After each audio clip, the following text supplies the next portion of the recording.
Should I be hearing something? Stand by to launch FanStream Sports. 3, 2, 1. Let's start. Hello, sports fans. Welcome to FanStream Sports. Nothing but pure sports. This is the JP Show. JP, it is so good to hear you back on the air. Stand by. Now, here's JP. All right, welcome into another edition of the JP Peterson Show here on this hump day. It's a hump day, and look, Timmy Hamm is in here. No Peter Blake today. He had something else he had to get done in his other duties, but we got IndyCar Timm here today. We got a huge show for you here. Welcome to the people listening on the Strike, 102.5 HD2 on the FM dial, and all the other folks watching on Facebook and YouTube, wherever you may be enjoying the show. We thank you guys so much for joining us. We got a huge show for you today. We got 2 hours of Tampa Bay centric sports talk. Timmy, we got Bucs, we got NFL, we got Bolts, we got Rays, we got golf to talk about. Brittany Lincicome is going to be joining us. We got a big tournament coming up next week out at Feather Sound. The ladies European tour will be here, and Brittany's playing in that event, so we'll tell you more about that coming up. Coach Z will be here to talk some basketball with us. Joey Johnston, who's on the USF men's basketball broadcast team, will join us as well. So lots of great guests. Khris Lugo will join us to talk about supplements. So it's all here for you today. We got tons of good stuff. Good morning to you. How's things in Dallas this morning? Good morning. It is a frigid 38 degrees now here in DFW. After it was 92 yesterday, and it's 38 today. It's going to be 95 today. So, yeah. So, you know, if you got the allergies, this is not where you want to be with the change of the temperature and the weather all the time. Oh, my God. That's crazy. That's crazy. Yesterday, the Bucs, Jason Licht spoke. We'll get to and I'm not saying he's predicting a boat parade, but maybe he's predicting a boat parade. Sounds like it. Yeah, maybe. He will back off of that, but you said it, Jason, so we're gonna get to it. And Todd Bowles talking yesterday a little bit about Baker Mayfield and the mindset of this team, which I love. So not a whole lot of news out of the combine, so to speak, but it's just interesting, I think, to hear some of the guys talk and what they're looking at. I mean, obviously, these general managers are not going to be showing their hand. I do think it's going to be a fascinating draft because we should find out here in the next couple of weeks, at least according to Ron Poles, who's the GM for the Bears, who basically has the entire draft in his hands. What are they going to do? Are they going to put that number 1 pick up for grabs and keep Justin Fields, or trade Justin Fields and draft Caleb Williams? They're meeting with Caleb Williams today, so I think that'll be interesting to see what happens out of that meeting. I mean, obviously, you're going to draft the guy number 1 overall. You're going to have to get to know him, his family, his extended family, everything else to find out about this cat. So this will be, I think, if I've heard it correctly, their first face-to-face meeting with Caleb. So, wow. I think it's there's a long way to go to the draft. Yeah. But the Bears will hold that pick, and of course it can affect the Bucs in a lot of different ways. Are they going to trade Justin Fields to Atlanta? That seems to be kind of the talking to my Atlanta folks. That's the growing sentiment up there. Raheem Morris talked to one of my former colleagues, DJ Shockley, yesterday at Fox 5 in Atlanta, and kind of ferreting out where they're going with quarterback. And I think from Raheem's comments yesterday, they're definitely looking for an experienced quarterback. I don't see them moving up in the draft, at least from their comments. Of course, this could all be a smokescreen, right? But what Atlanta does obviously affects what's going to go on here with the Buccaneers. Does Atlanta come after Baker Mayfield hard and try to steal a quarterback that just won the division title? That could definitely be there. My gut feeling says it's more about Justin Fields. Now there's a lot of talk out there that maybe Chicago should hang on to Justin Fields and build around him and get a king's ransom for Caleb Williams. I don't think that's a bad idea. That's a team that needs a huge upgrade in talent. You could do a lot with another 2 first-round picks and maybe another 2. I mean, what do you get for Caleb Williams? You probably get 2 first-round picks, maybe 3. I mean, I think the going rate for the number 1 overall pick is 3 first-round picks, right? So, I mean, what'd you get last year? I mean, what did the Bears give up or get in return last year I don't They got remember. essentially 2 first-round picks and had to give away theirs. Right. And I think they got more compensation than that as well. So Trey Lance was the same type of deal. Mm-hmm. So it's a lot. It's a king's ransom. And if you're a general manager and you have a quarterback that you already have a quarterback that, had a good second half of the season, do you stick with that guy and bring in all this other talent that you could do all on rookie contracts because they're draft picks? It's tempting. It's tempting. This is the issue that I think is happening right now. Cause we hear such different things coming out of Chicago, people reporting they're going to keep him. They're going to trade the pick. They're going to keep Fields, trade the pick. Then you have other people saying, no, they're going to move on. And of course, what we're hearing, at least in my neck of the woods here more recently, is that they're going to move on. But the fact that you have all of these conflicting reports, these reports don't come from nowhere. All right. These reporters don't make these things up. They're hearing that from the Chicago camp at different times. So what this tells me, JP, this is a very Chicago thing to do. They don't know what they're going to do yet. They haven't decided yet. They literally have no clue. And that's just a very Chicago thing. I mean, they have not, if they haven't done their homework on Caleb Williams and haven't met with him extensively, then they shouldn't have already decided. That would be stupid. So there's a lot that goes into it. So there's an instance where they can move back in the draft and still draft a quarterback and get more picks. They can get 2 and 4, a 2 and a 4 for Justin Fields. That's what I'm hearing the going rate is. I think it might be more than that, frankly.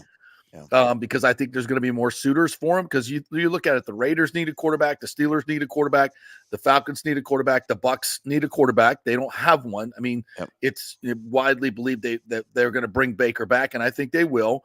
But it's set in stone yet. So Atlanta needs a quarterback. Yeah, there's a lot of teams that need quarterbacks that may not be at the top of the draft to get one of these 3. So I think it's a crapshoot. Rick just put up here Russell Wilson to Atlanta. I've heard that one as well. Yeah. I think they'd go Justin Fields before they go Russell Wilson. But the thing is about Russell Wilson, you don't need any compensation. To go get Justin Fields, you need to compensate Chicago. And that's a cost when some of these other guys are just going to cost you money.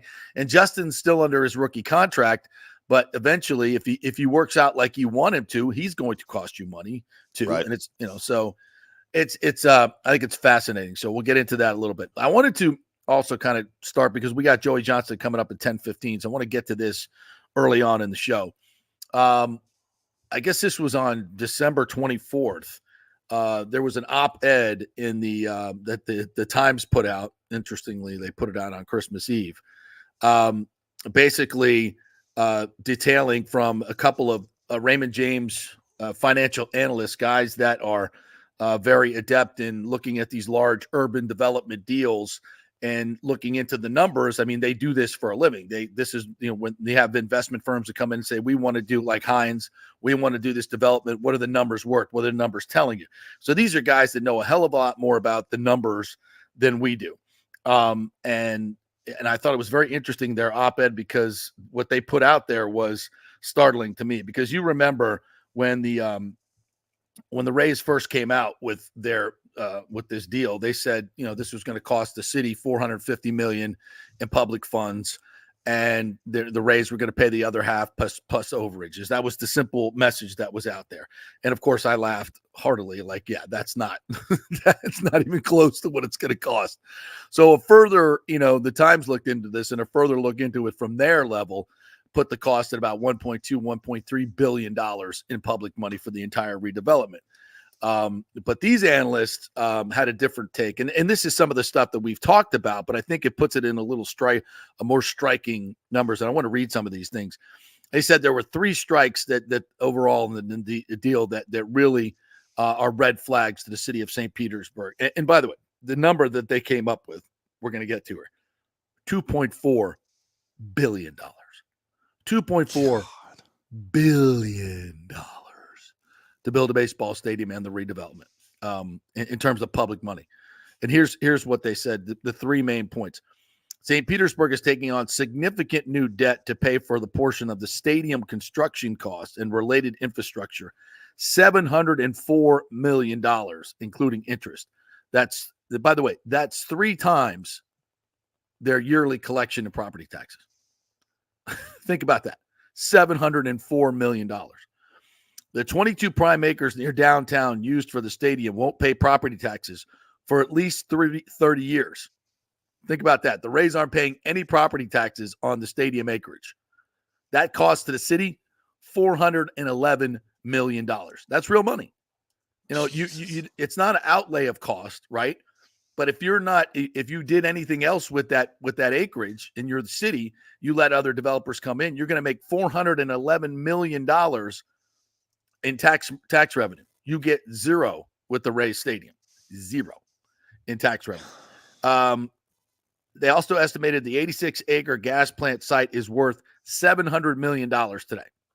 $700 million it's worth if the city of St. Pete just sold it to developers.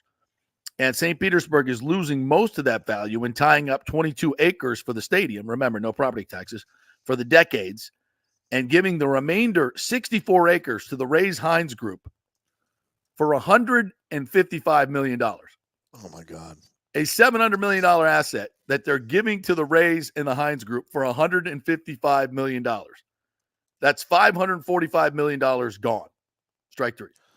Think about that. So, remember when we told you that Stu, never, how many times has he said St. Pete is not a major league city? We cannot survive here. Blah, blah, blah, blah. Brian Alldale went around telling everybody this in their Montreal plan. St. Pete is not a major league city. This is why St. Pete suddenly became very, very, oh, yeah. Oh, we love St. Pete now. $545 million of cheap real estate benefiting you will do that to it. It'll change your perspective somewhat. Yes, it will. So they said these financial penalties total more than $1.6 billion that St. Petersburg and the school system would otherwise have for other priorities. These same items will also cost Pinellas County coffers $808 million. $808 million for those same 3 points there. That will, and the city is now risking a staggering $2.4 billion combined. So, because it's not just, what you're giving the Rays, it's the opportunity cost. It's what you could be doing with that particular piece of property. Yeah. They said to place the site's value into proper context, the $700 million estimated value for the gas plant site is more than 3 times all the property taxes St. Petersburg will collect from all its residents and businesses this year. A city our size cannot afford a $1.6 billion mistake, especially when St. Petersburg has so many other needs. And they go on and on and on. Think about that. 3 times, $700 million is 3 times what they collect from all the residents and businesses and property taxes.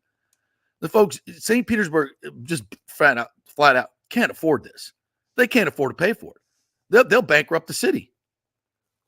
And this is how bad of a deal this is, and how many red flags for any city politician to vote for this is complete lunacy and irresponsibility.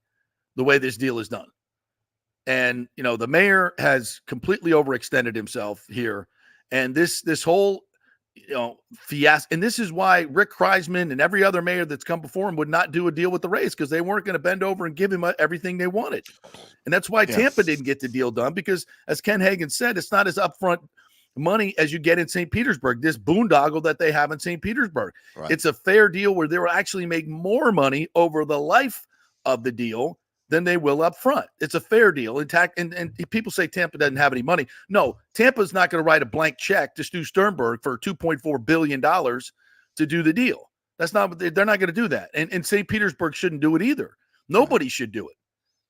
But this is what's going on. And this is why the Rays they're going to send the final financial plan to the Pinellas board in the city in April, and then you got to vote on it in May. Like, they want to ramrod it through. And this is why Brian Old's saying, if we change the date on this, it's going to screw the whole deal up. Yeah, they're going to put pressure on these elected officials to get the deal done before anybody can really comment on it and understand what this deal really is going to do to the city of St. Petersburg and Pinellas County.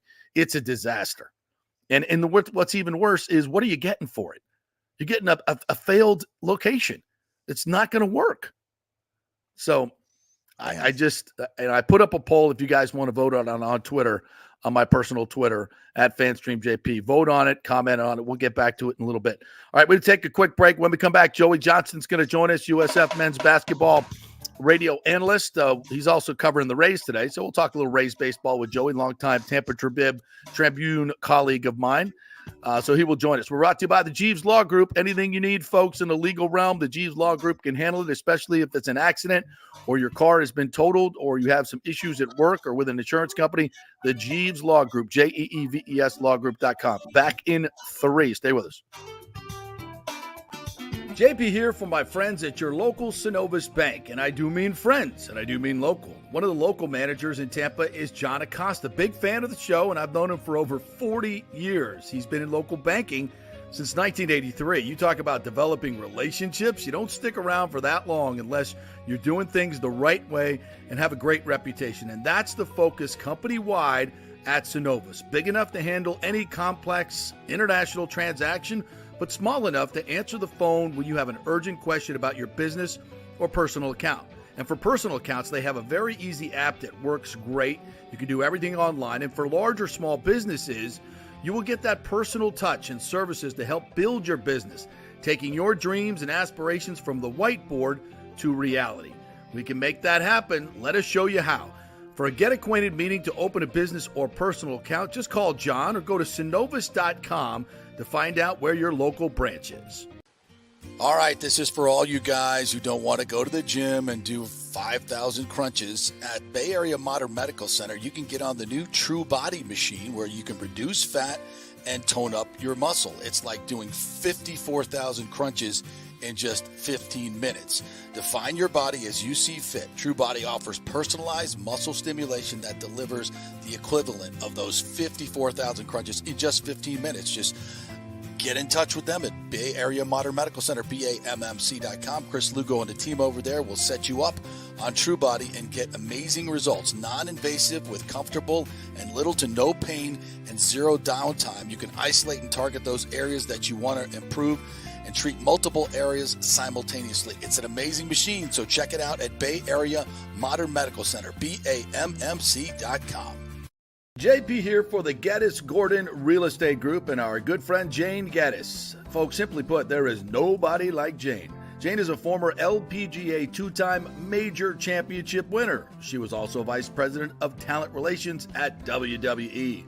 She also has a law degree from Stetson. So if Jane can drain a 10-footer to win the U.S. Open and stare down Hulk Hogan in the boardroom, you want Jane on your real estate team to not only negotiate the best deal, but find you the perfect home or investment property. And when you work with the Geddes Gordon Group, you become part of the real estate family and get concierge services that include expertly staging, marketing, and preparing your home for sale.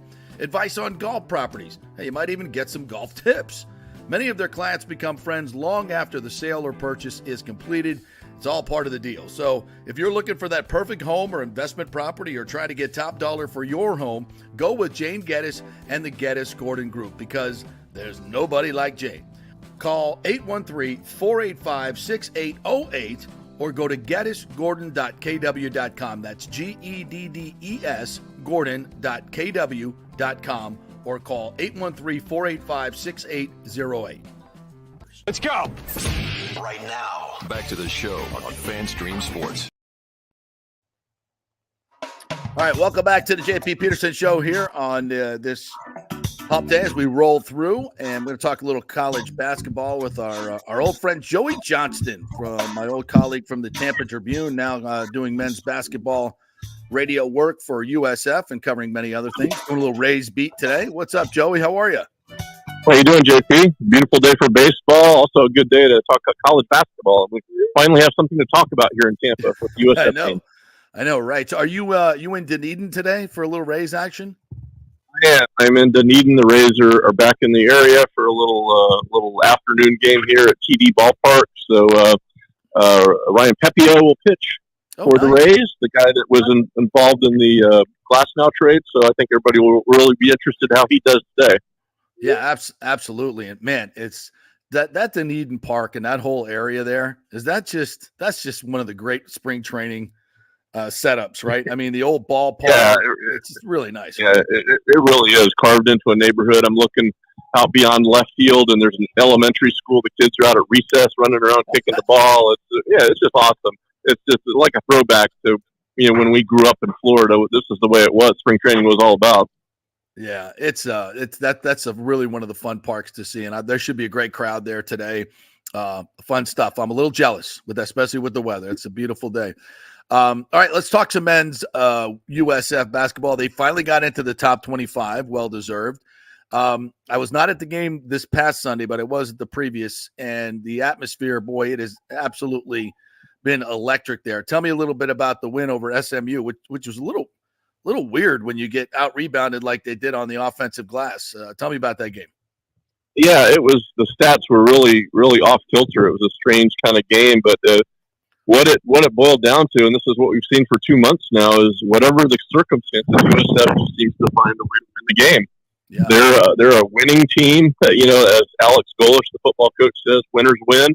And that's what I've adopted for this team. Winners win. These guys just find a way. They've come from way behind. They've played from ahead. They've played poorly in one. They've played great in one. They're just the kind of team that's peaking at the right time, and they're fun to watch. And it's really, I don't know where this is all going to land, but boy, what a journey it's been. It's so much fun to watch. You say that winners win, and people might say, well, duh. But when you're talking about basketball, there's certain things you have to do in those winning moments, right? You got to be calm with the ball. You got to hit big shots. You got to defend. You got to have a guy that can go one-on-one, isolate, and eat some clock, and then make a bucket. They have all that, and they hit their free throws. They have all that, and I think that's what impressed me most in the FAU game. Yeah, and I'll give you an example here. They come off the FAU game, and they go to UTSA, which is Texas San Antonio, which is really not a good team at all. They're on the road, and the USF is playing poorly through most of the game. It's looking like, this is going to be a terrible loss. USF scratches it back. They're at 3. They get a steal, get a layup, cut it to 1, timeout. They change their defense. They go to a 1-3-1 trap with Brandon Stroud at the top, long arm Brandon Stroud. He deflects the ball. They get another steal, another layup, and UTSA just was flustered, and the coach just knew exactly what to do at the right time, and that was really how they won that game. That's a great anecdote that just really illustrates what this team is all about. You don't win, 13 in a row now? 19 games in comp. You don't do that unless you can win in those winning moments. And it strikes me that when it comes tournament time, conference tournament, and the national tournament, that's what you got to do. Because every game's hard fought. You got to have those guys that can win it in the final moment, and they do. So expound a little bit more on some of those talents, of a Khris Youngblood, of the Reed, the point guard, Selton Miguel, who I think is great with the ball in his hands late in the game. Yeah, well, here's how the team is kind of broken up into parts. 3 guys from last year's roster that were kept: Selton Miguel, Corey Walker, and I'm trying to think. I'll come back to that. And the 3 that came from Kennesaw State include Khris Youngblood, Brandon Stroud. Casey Jennings is out for the season with an injury, and then a lot of parts from different places: freshmen, transfers. Sam Hines is who I'm thinking about, another returner. And these guys have meshed together as one unit. They're all for one for all kind of a team. They're not selfish at all. It could be any one of an 8 or 9 person rotation that could lead them in scoring. They're all very versatile for the most part. They shoot threes very well and shoot free throws very well. And those are 2 big things in close games that really come up and you notice. And, they play great defense, and the coach just seems to know the buttons to push, knows how to work these guys the right way. Basketball season's ebbs and flows. You're going to have ups and downs. You're going to play poorly. You're going to play great. But man, he just seems to know how to get these guys moving in a direction, and they all respond to him so well. He's very hard on them in practice. In the games, I don't want to say he's John Wooden, but he resembles John Wooden in that a lot of times he has his arms folded. He doesn't say a lot. Doesn't call a lot of timeouts because they work in practice, and the games they execute. And when they need to push a button for a defense or a certain play, he seems to know how to do that. So he is one of the best I've ever seen as a basketball coach. I mean, USF is so fortunate to have him. Amir Abdur-Rahim, he is a rising star in this profession, and And he's also a joy to be around. And I know the students love him because he goes up in the stands and dances and sings with them at the end of the games. It's really cool. I mean, it's like a love fest. It's this wild ride, and nobody really wants it to end at all. Joey Johnston joining me here, USF men's basketball radio analyst. Let's dig a little bit more into Amir Abdul-Rahim. Came from Kennesaw State. And what struck me the other day when I was watching, I forget I think it was the Charlotte game. They were down pretty big, and he's just on a sideline smiling. I'm watching him on TV, and I'm like, dude, this is a huge game for you. You're on ESPN.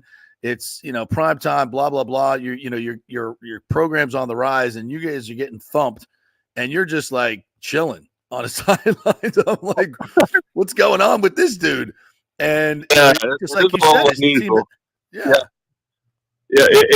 we're used to the histrionics of college basketball coaches. In that, TV loves that. The guys yelling and screaming, waving the arms, and we're used to that. And this is a little bit of a different approach. I mean, not that he can't get fired up when he needs to be, but he just really believes in his players. He believes in what they're doing, and he believes in the execution down the stretch because of the preparation. He's really big on relationships. During timeouts, you will often see him. The assistants will run the huddle, and he will go off with one player one-on-one and get in his ear, tell him to get his head up, stop pouting, blah, blah, blah, whatever needs to be told. But he just really relates on a very individual level to just about everybody he meets, especially his players. And not that they don't get into it, not that there aren't days when they probably hate him, but for the most part, they know he cares. They know he cares about them, and so they respond to that. And it's why these Kennesaw guys that transferred. Chris Youngblood was speaking to him about it, and he said, I asked him, what was behind your decision? And he said, hey, Coach Amir, wherever he was going, I was going. He said, I wasn't even sure where USF was. I knew they wore green, but and seriously, that his whole future was based on just following Coach Amir. And so he just has this way of building that kind of confidence in guys and that kind of personal relationship where they you'll hear it all the time. I'll run through a wall for that coach. I mean, these guys really will. I mean, they really will. That's how they feel about it. And that is the kind of thing that if you're in a tight game, that carries you. So it's been really, really fun to watch that. Is just these guys all working as one and taking their egos, checking the ego at the door for the most part. It's been just really cool to see that actually happen. Joey Johnston joining us here, USF men's basketball radio analyst. Let's talk about the future now. So they got kind of the week off here, and then they start back up this weekend. I think they got 3 conference games left, then the conference tournament. And it seems like everybody looking at the metrics says, even though they could win this league with a 1-loss record, dominate the league, they've got to win the conference championship to get into the tournament. Is that still your feeling in this deal? I think so. I mean, I used to really be into this at the Tribune. Used to really break this down and pick the field every year. And now it's changed. There's something called the net, which is a new metric that I don't quite get really. Yeah. I knew the RPI. I knew finishing strong in your last 10 games, the strength of schedule. I understood all of that and how it played. And the USF has a really good RPI right now, but the net. Where basically they break the whole country into quadrants of four units, quad 1, quad 2, etc. The quad 1 being the very top teams. So they really don't have any quad 1 wins at the moment. FAU has kind of slid out of quad 1. Memphis long ago slid out of quad 1. So the metrics as we see them don't seem to favor them. And USF also has a couple of tough losses early: Central Michigan, Maine at home, which does not look good at all on the net. Right. But you can't erase it. It's stuck. You're stuck to it. Yep. So, but they can. The one thing they can control is winning games. And if you win your regular season and I think get deep in the conference tournament, I think you have to at least give them a good look. Obviously, if they win the conference tournament, it's automatic. They're in, and they're capable of that. Yeah. But the metrics are. you can think about it all day, or you can not think about it at all. I'm going not think about it at all right now because there's no control over it, and it's just just win games, and you can control that. But I think if nothing else, if they get to Selection Sunday and they've won 23 of their last 24 or whatever it might be, and got to the final of the conference, it would be like, wow, how in the heck can you keep them out? Yeah. They're at least going to be a great argument. So that all remains to be seen, but that's part of February and March is arguing about that, and that's the fun of it too. So we'll see what happens, but regardless, they have definitely turned the corner and put the basketball program back on the map. And it's been a long run of not that, as living in Tampa, a long run. So it is definitely cool to be in the conversation heading into March, because when you have a team that's in March Madness, it's about as cool as anything in sports. I think it's so much fun. Yeah, it really is. And it's been so long since this area has experienced that. I think 2012, Stan Heath took them there. But I don't even remember there being this much a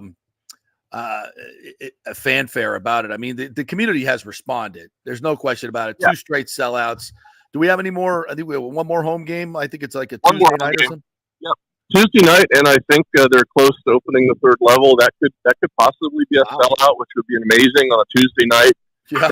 But the selling point to me would be, I think it's reached the point where even the people who aren't into it that heavily are aware of it now. They've seen the television, they've seen what this looks like, and I think the selling point would be, hey, here's your last chance. I mean, hey, I want to go out and see this, for myself. I got one more shot at it. So I think they're going to have a great crowd regardless, but they do have a chance of selling it out. And then after that, it's going to be, I think, when they play in the conference tournament, I think everybody's going to be really tuned into that because it's huge and important. So we'll be, taking breaks from work at lunch and going to gather at sports bars and things like that. It'll be a ton of fun to watch and see how they progress when they get to Fort Worth, Texas. Yeah, it's so much fun to watch, and we'll be listening to you guys on the radio as well on the Strike 102.5 and the Bone. So I got to ask you about this because it's college basketball and it's required. Court storming. All right. Now, when they when they won the other day against FAU, it was a mini court storming. There was a few steps. It was like from the non-student side, a bunch of students came down. One guy actually got onto the floor and got, aggressively tackled and cuffed. Yeah. It wasn't pretty, but it happened. Kind of an embarrassing looking court storm. Yeah. It wasn't well executed at all. But I mean, clearly better than the Wake Forest one where players are getting hurt. I kind of feel like this. I love the court storming. I think it's a great tradition. Here's my thing. I think players need to be smarter and fans need to be smarter. Let's court storm responsibly. Let's don't hurt any players. Let's, let the other team get off the floor and let's all do it in a nice orderly fashion. Come on down. Don't be running over anybody. Just have a nice little court storming. Maybe we could do a little bit more educating on the court because I like it. I think it's part of the tradition and emotion and fun of college sports, field storming and football. I think we can do this without killing people. Yeah, I agree. Just sensible and almost I don't know if it's possible to just give a brief few seconds to let the opposing team get off the court. I mean, that's the problem is the opposing team being put in harm's way. Other than that, everything is cool. So we just need to figure out a way to get the opposing team off. I know Seth Greenberg, our old friend from USF back in the day, was on ESPN. He had an interesting thing. He was like, let's bring the team into the stands to celebrate. Kind of a reverse court storm, and that would be kind of funny. There's got to be a logical solution to this, and you're right. It's just we got to just get away from. Hopefully, there's not actually somebody with ill intent trying to hurt players. Right. The whole idea is let them celebrate, let them have fun, but we get these guys off the court somehow. And so, got to think there's a way to do that somehow. I would agree. It's probably safer on the court now than it is outside anyway. That's right. Yeah, the real trouble is when you get out on traffic and things like that. Yeah. Especially in outside Madison Square Garden, some of those places. All right, Joe, real quick on the Rays. What's going on over there today? You mentioned Pepio pitching. Anybody else in the lineup that these young kids are knocking the ball out of the ballpark at a very fun rate. We've seen Caminero go deep. Caballero yesterday. Meyer went deep. I don't even know who that guy is, but he blasted one. What's going on over there today? Yeah, it's Ronda's in the lineup. He's a guy that's fighting for a job, and everybody's going to be focused on Pepio for the most part. So it's sort of a typical road game. They don't have all their regulars or anything like that. But with the Rays, I mean, the guy that you'd never heard of may end up being really really important to them this year. Exactly. That's kind of the way they go. So I'll be looking at Pepio first and foremost to see how he pitches, because obviously losing Glass now, that's a tough one. But this kid apparently is really good. And the Rays just have this ability to find pitchers. So it's still very early in spring in terms of, not close to making big decisions on anything, but just kind of see how it goes and see how the lineup works. But Pepio, I think, will be the big story today. All righty, Joey, tell everybody what's going on with your personal content, where you can find you on the radio, all that good stuff. Well, as you mentioned, we do the USF basketball games. It's on the Strike 102.5 and also on Bulls Unlimited, which is a 24-hour streaming service. If you're a USF fan, this is crazy stuff. You get live games, but you also get replays of classic games and talk shows. And I mean, if you want to hear about USF 3 in the morning, tune in to Bulls Unlimited. There'll be something on there. It's crazy.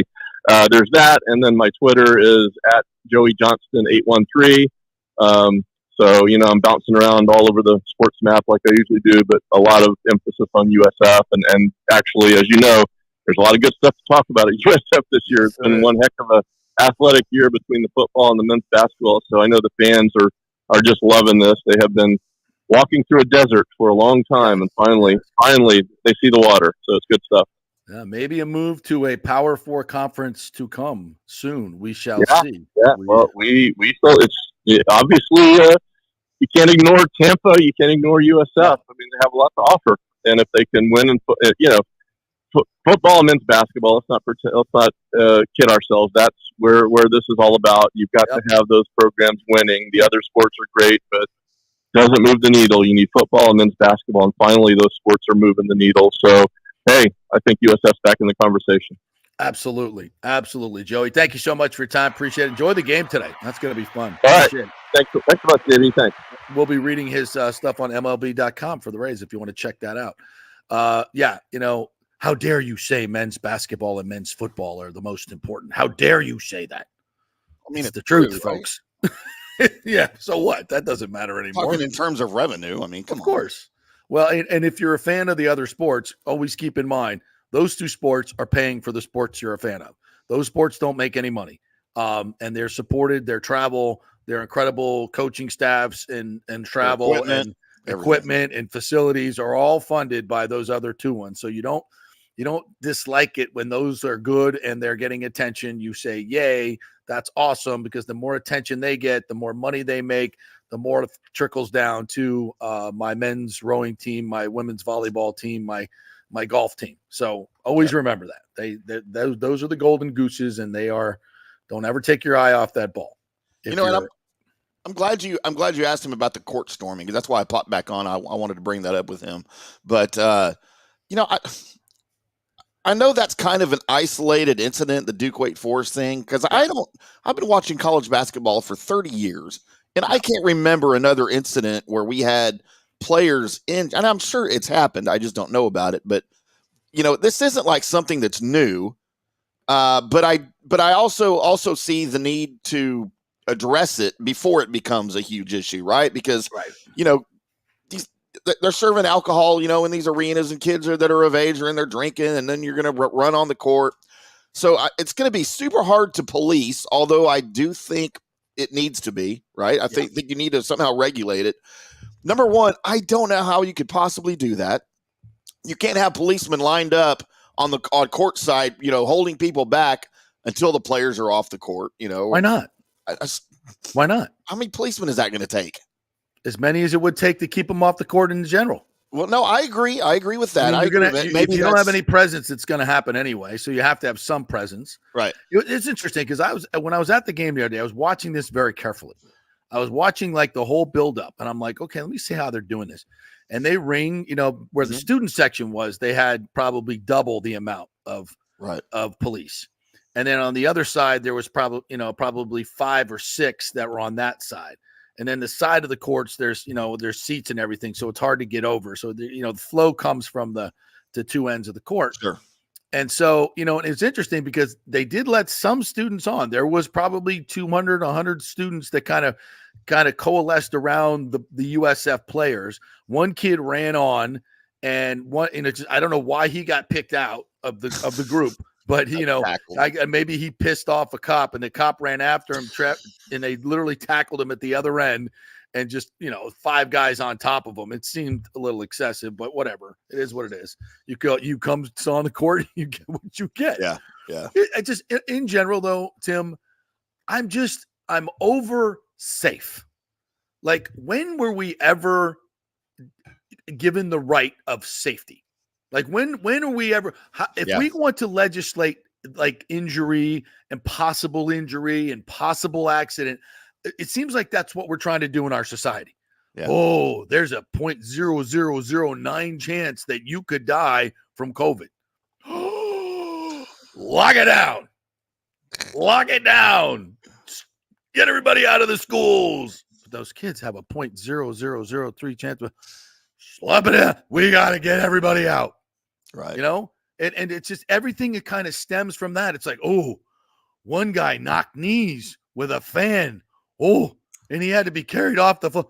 Oh, stop the court storming. Never again can we have a court storming or a field storming. We have to. It's like we become so wussified about everything. Like we have to keep everybody safe. We got to keep you safe. You got to be safe. What? Why? I don't want to be, like Torch said, safe as death. I'm my own human being. If I want to go onto the court, I need to do it in a responsible way. Don't run over the other team's players, you dumbass. Wake Forest stupid ass student. These people are running on like they're idiot banshees. Yeah. Can we just have a little bit of can we wait? All right, they're off. Let's go. Let's jump up and down. Let's have a good time. Let's not run as fast as we can. Where are you running to, by the way? Are you being timed in the four? Like some of those Wake Forest students, like, what were you running? Why are you sprinting? Can we never just say, instead of the automatic thing is end it all. Nobody can have any more fun anywhere. We're done with it. Yeah. Can we all just say, all right, hey, can we educate the students? Can we have a 30-second grace period or a 2-minute grace period, and then have the players kind of go towards the student section on that half of the court?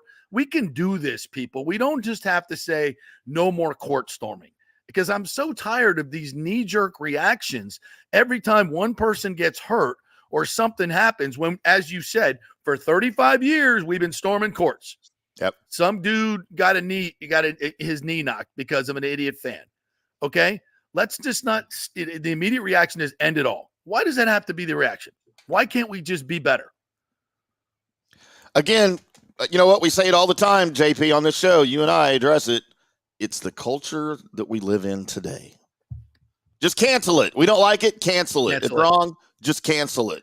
Yeah. And then, but here's the deal. Like, I do get that there's some issues with safety, but isn't it already technically illegal? Doesn't the home team get fined? Yes. The program gets fined. Yes. It's already illegal in football. What the SEC? It's a $250,000 fine to the pro. By the way, is just stupid. It's dumb. And by the way, so the conference that gives me $70 million a year, now I'm going to write them a check for $250. Okay, what are we doing with that? What are we doing with that? Like, so the money goes back to them, and then where does that money go? Back to what are we doing? Like, that's the stupidest thing ever. The conference is fining us. Or do you get less money? Do they take it out of your monthly check? I don't know. It just sounds ridiculous to me. I can see if they donated it to like a charity or something, you have to, I get that, but make it mean something, right? But yeah, it's just, the ACC doesn't fine. Okay. Doesn't fine any, the schools. I didn't know that. Okay. They don't. So do they have more or less court storming? It's the same, right? It's probably the same. Yeah, it's just stupid ass virtue signaling. Well, we fine them. We let them do it, but then we fine them. We fine them, but they give you money and then you give them it's stupid. It's just virtue signaling. It means nothing. They're just putting something out into the ethos. It's like, we're doing something about it. So legally we can cover our asses from our insurance company if somebody were to get hurt. Well, we find these teams, we're doing something. I mean, it's just, and that's 90% of it, right? Probably more is the liability. We always hear liability. We got to, hey, you know what? We used to have diving boards at hotels. Yeah. When I was a kid, at people's houses. It was the greatest thing ever. A diving board. You kids today are like, diving board? What's a diving board? What's a diving? Because some idiot, jumped into a pool that had no water one day, and we said, oh, no more, no more diving boards, because the dude didn't see there was no water in the pool and he broke his neck and died. You know what else we used to have? Let's get rid of diving boards. You know what else we used to have, JP, when we were kids? Trampolines in the backyard with no nets around them. Yes.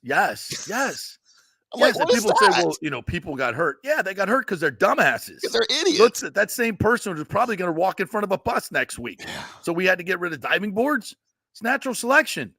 This is what I don't understand. Why does it, and it comes back to liability. How about this? We stop suing everybody, or, everywhere in the world, they don't have all these stupid ass lawsuits. We're the only country that does this stupid ass lawsuit that every time something happens to you, you sue somebody instead of being personally responsible.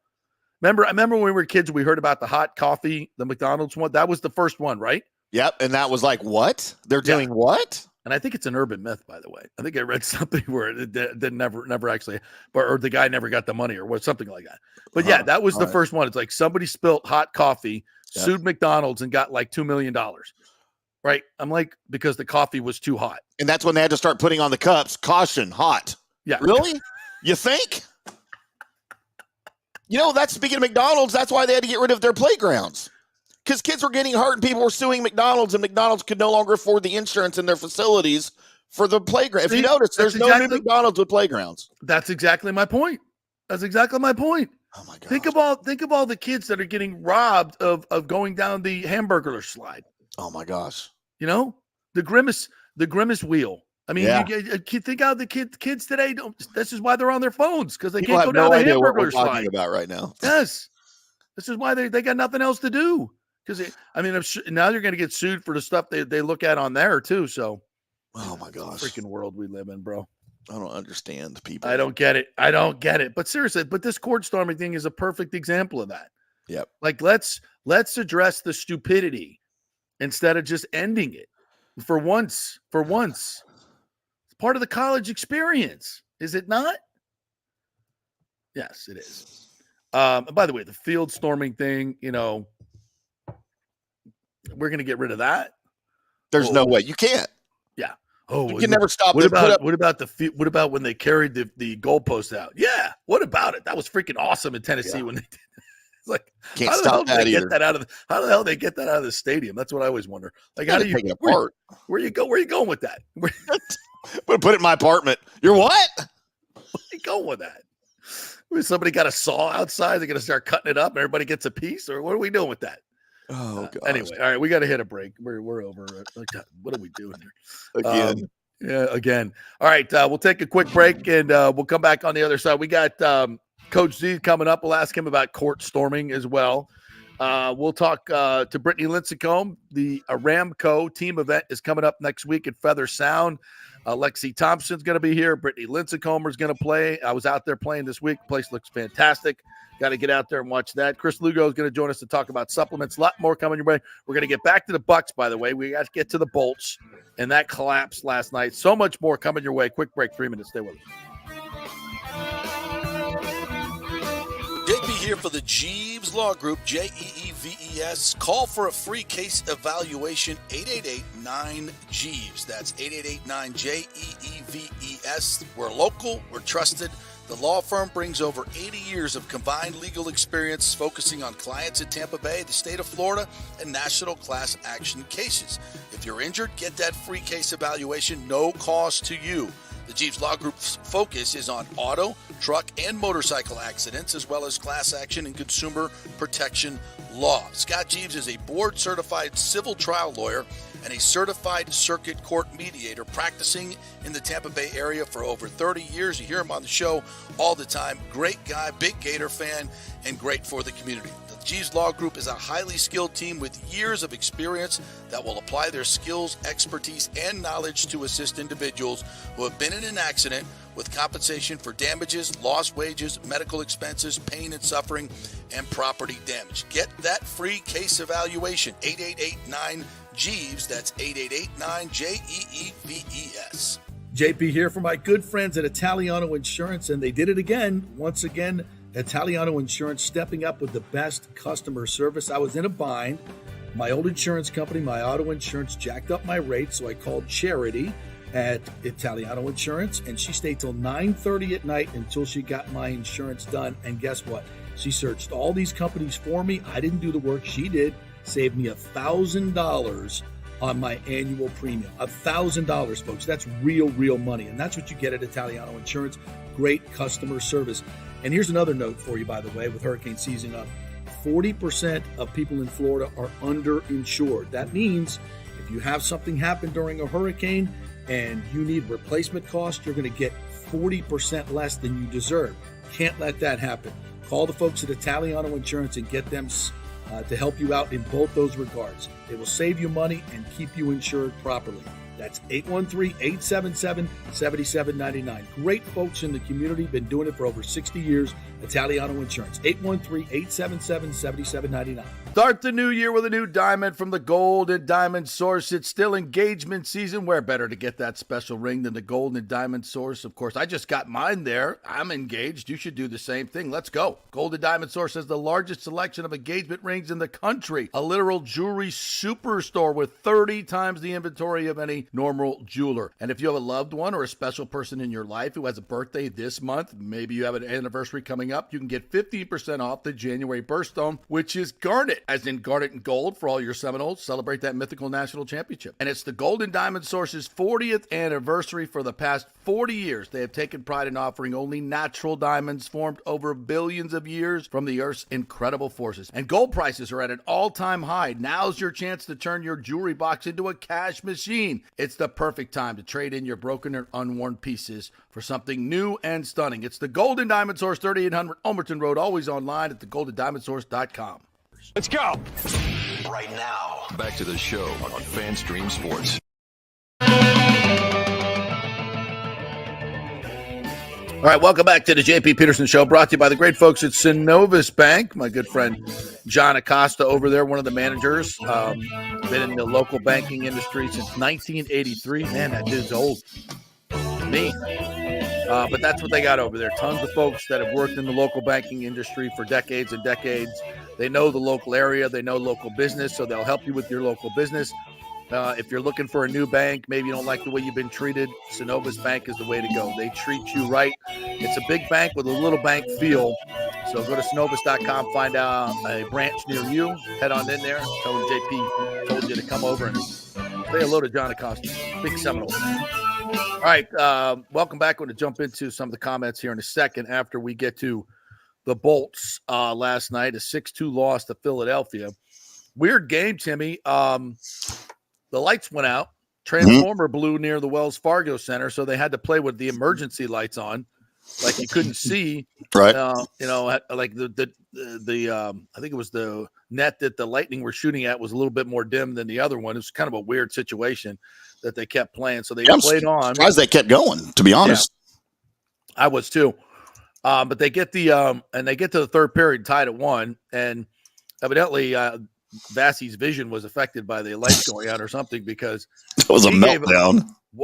He gave up a couple softies that were I'm just like, whoa, what the hell was that? The second goal by Forster is just like a backhand from the top of the circle, that beats him short side. I'm like, what the F was that? The next goal from Sanheim comes from like the top of the circle, just a wrist shot, nothing. And maybe he was screened on it, but just very un-Vasy like. Yeah, and it's kind of weird because he went on that run for about 13 games, 10-3, I believe it was, with a 2.12 goals against, and a save percentage in the 920s. I mean, he was back to Vasy being Vasy-esque. And then this little lull that he's hit is kind of weird. And you wonder if it's his back, if it's, he obviously you miss time in the off season when you have back surgery. I guess he kind of had it earlier in the season, but he just hasn't been right. And I'm wondering if the stamina, stamina is usually his deal. Like he can play 20 games in a row, back to backs. It doesn't matter. It used to be, but when you get back injury, trust me, I know it's a totally different deal. So, I mean, I'm not pushing the panic button, but here's the thing, when he's not superhuman, the Lightning aren't great. And that's just the truth, folks. I mean, he's the best goalie on the planet when he's right. And the Lightning have depended on him for a long, long time to bail them out of situations. And then they come back and score because that's what they do. And this is different. And so they've got to defend better. And, last night, defense wasn't great. Again, you're giving guys shots in areas that they shouldn't be getting shots in with that much time and space. You got to be better. So, Lightning lose now. They get 4 out of 6 points on the road trip. So you're okay with that. But every game now is critical. And you go into a third period against Philadelphia. And I know you won 8 games in a row on their ice. It's about time maybe you drop one, but get a point. You're tied at 1 in the third. Try to get a point out of that. And that collapse was just not very Vasy-esque. Yeah, and there's a couple of alarming things there that you just mentioned to me. If I'm a Lightning fan, or as they make their playoff, and they've started their playoff run now. We talked about that before. Yeah. I mean, the point that they're at in the season and where they are in the standings, you're in the playoffs right now. Every game is a playoff game for you. And anytime your goalie allows soft goals, yes, and it's an indictment on the goalie for sure, but it's also an indictment on your defense. Like that, easy shots like that should never be allowed. You got to make them. You got to contest the shots, and sometimes those easy shots are the hardest for the goalie because he doesn't expect it. He doesn't think a shot like that's going to get through because he's got defense in front of him. So that's part of it, I think. But, I mean, overall, the way the Lightning have lost these last couple of games that they've lost, it's not – you kind of understand if you're on a back-to-back or something and you get blown out, your legs are gone. I get it. You're tired. Yep. That's going to happen. That's part of the game. But, man, when you're, like you said, tied going into the third at Philly, when you've kind of dominated on their ice and you completely fall apart in the final frame and lose by 4 goals. It's just, to me, that's a little worrisome for where they are in the season and where they are in the standings to know that you can't do that. And we've said this, a couple times that it's just, these are unlightning-like things that are happening, and you can't ignore that stuff. You just can't. And for this team, you hope that something, there's got to be a move made. I think at this point, there's got to be a move made. You've been saying that for a while, yeah. I even saw people last night on Twitter like, "Well, should we move Vasy?" I'm like, "Okay, hold on there, calm down." No, you're not moving Andrei Vasilevsky. Even though, like, look, does this back injury? Is it something that's going to be career? I'm not going to say ending, but if he's not the best goalie in the world, he's still pretty damn good. He's still pretty damn good. And you need to obviously, because you don't know what you're getting in return. I mean, you have no idea what you're getting in return in terms of some other goalies or other packages. I don't even want to entertain that. It just seems silly. So let's chill on that and just let him get through. He's still he's still relatively new coming back from this back injury. So there's, he's probably doing the same workouts that he used to do, which are just legendary. Right. And maybe it's too much for him now. And he's still working through that adjustment of trying to figure out, how do I get ready for games? Maybe I need to play less games. Maybe, there are just adjustments that have to be made and we're not there yet. So let's all calm down and we'll figure this out. They're still in playoff position. But I mean, am I worried about this team not making the playoffs? Yeah, I am. I'm a little worried that they may not make the playoffs because it's just been so inconsistent this year. And this is the time of year where you got to be more competitive in a situation like that. No question about it. Yeah, for sure. All right. I want to get to a little bit let's play one Bucs This is the Jason Licht little tidbit from yesterday where he was asked about bringing back his free agent class and the free agent class in general in the NFL. Like what's out there, what's his opinion of what can be done. So here's Jason Licht from the combine yesterday. To change because players could be signed before free agency starts. Yeah, but I'm working on at the expected upcoming free agent guys class, signed are there any before free positions that you agency feel are a bit deeper? In the overall free agency class, there always are. But like I said before, like we're focused on signing ours right now, and I mean, if we can re-sign Mike and Baker and Levante and Chase and Antoine and Tristan, I mean, we should be throwing another boat parade. So that's a pretty good class there. Now, is he saying we should throw a boat parade just because I signed all these guys? That may have been what he meant. That's not how it came across, though. But I think everybody else took it as I signed all my guys. We're going to win another Super Bowl. Yeah. And you know what? That's fine. Yeah, it might not be wrong with that. Yeah. That's you listen, if you can get all those guys back to long-term deals and then, add to it with another good draft class.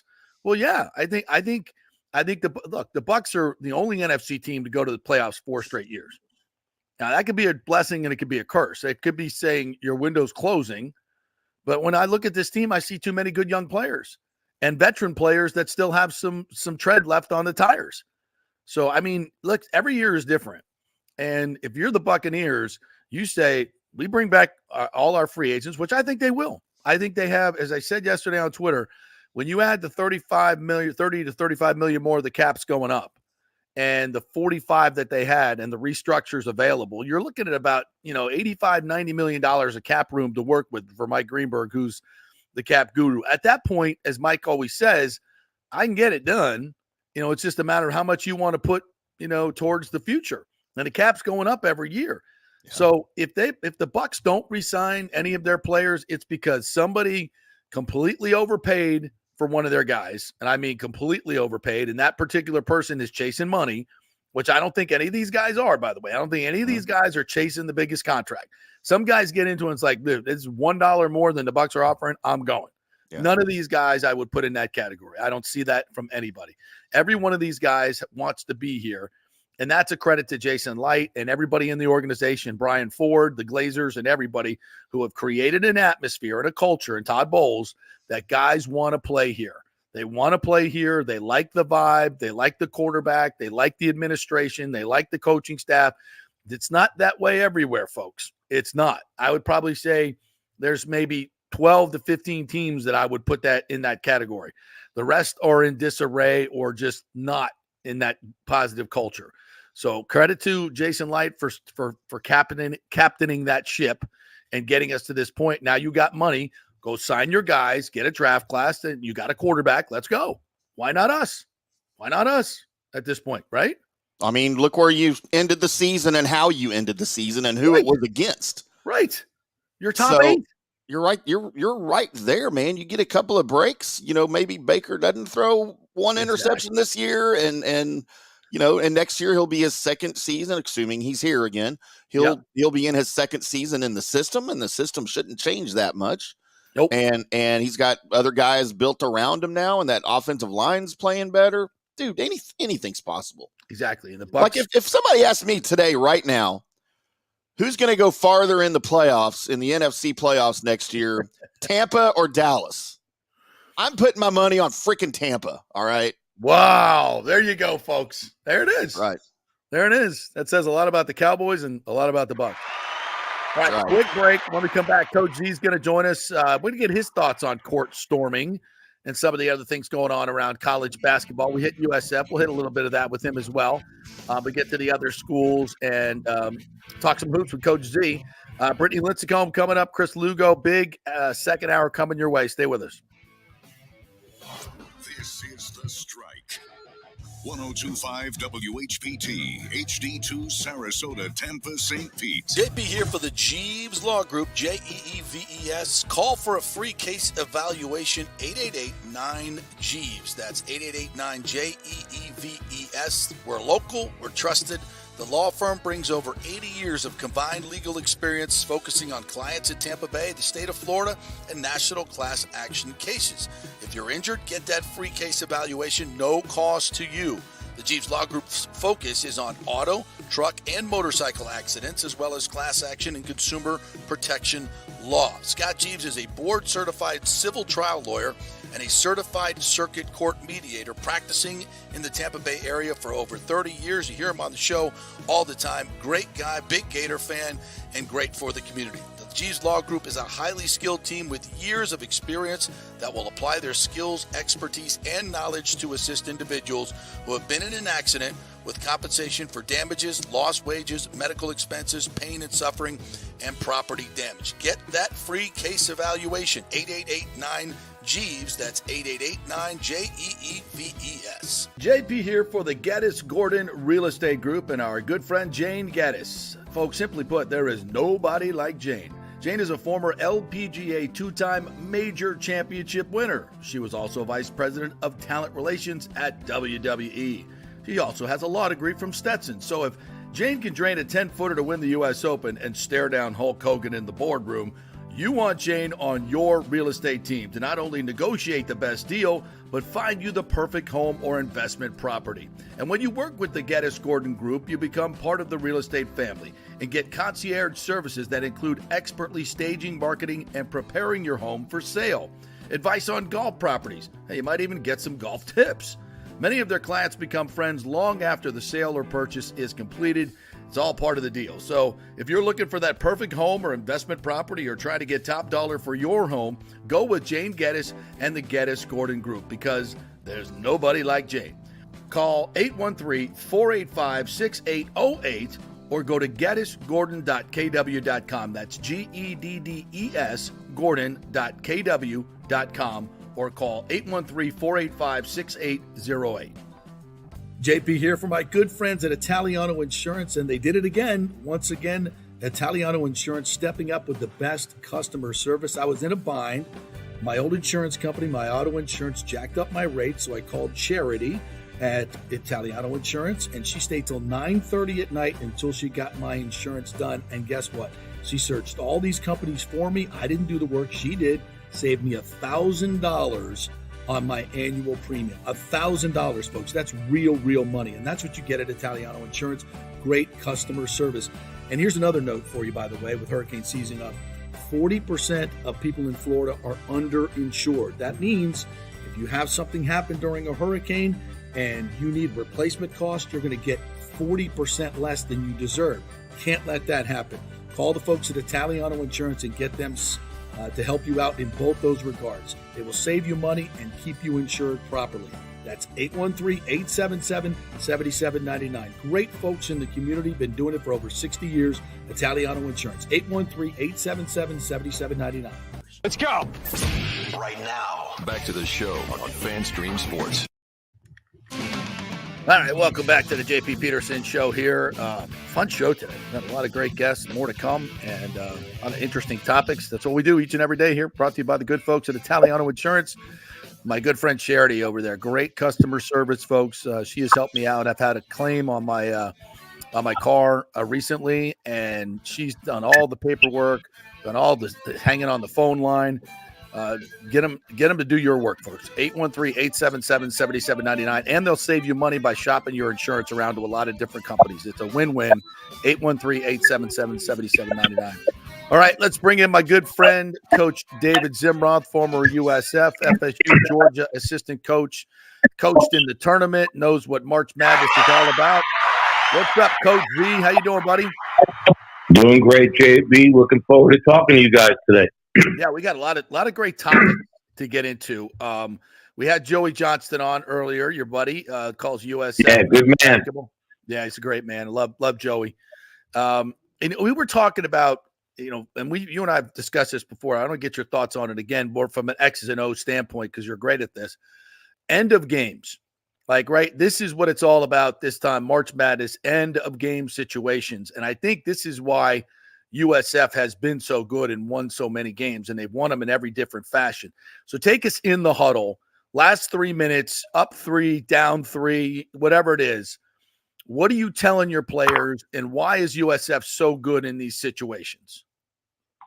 Okay, well, first of all, I would need to have a little idea of what the score of the game is. But right. When you're talking to your team in the last 2 or 3 minutes of the game, up 2, down 2, etc., I think you just have to go over everything that you've done in practices. Every practice should have end-of-game situations, okay?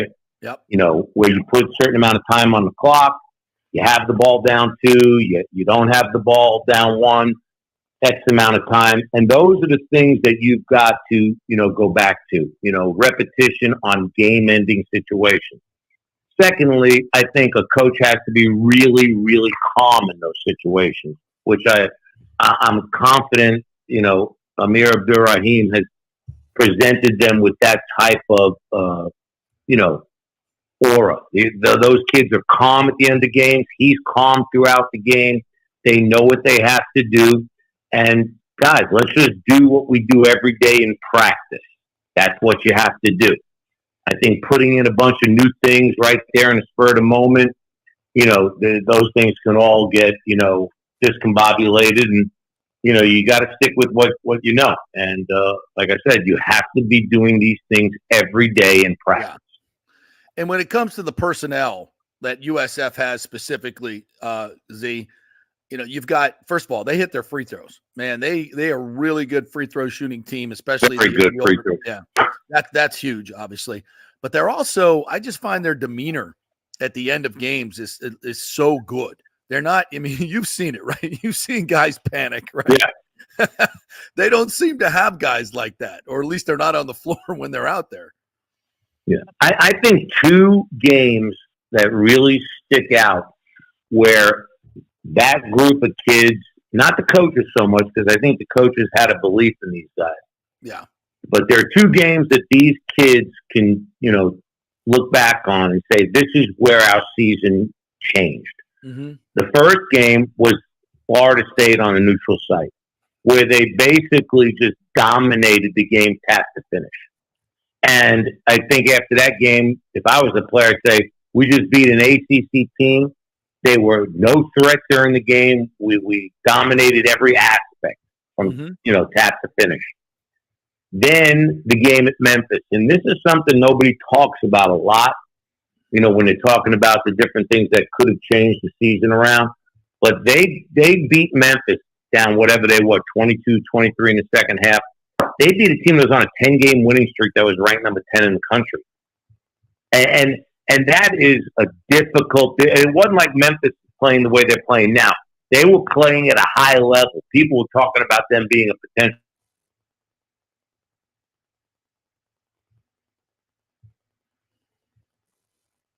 Did we lose Z?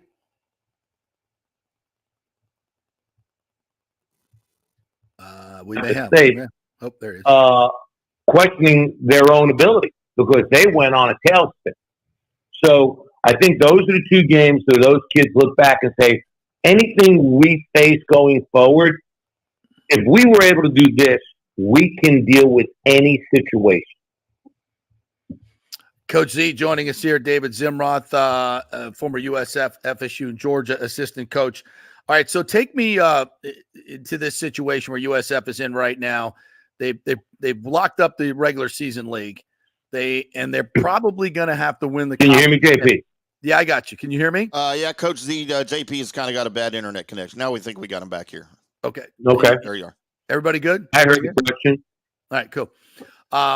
So this situation where they're that large, chances are not great given their rankings in those crazy net metrics and all that stuff. So they got to win the conference tournament to probably get in the tournament. So how does Amir approach that with his players? Because it's probably not fair, but life ain't fair, right? How does he approach this with his players? I'll be the first to admit I haven't looked at the net rankings and strength of schedule and all that stuff as in-depthly as I should.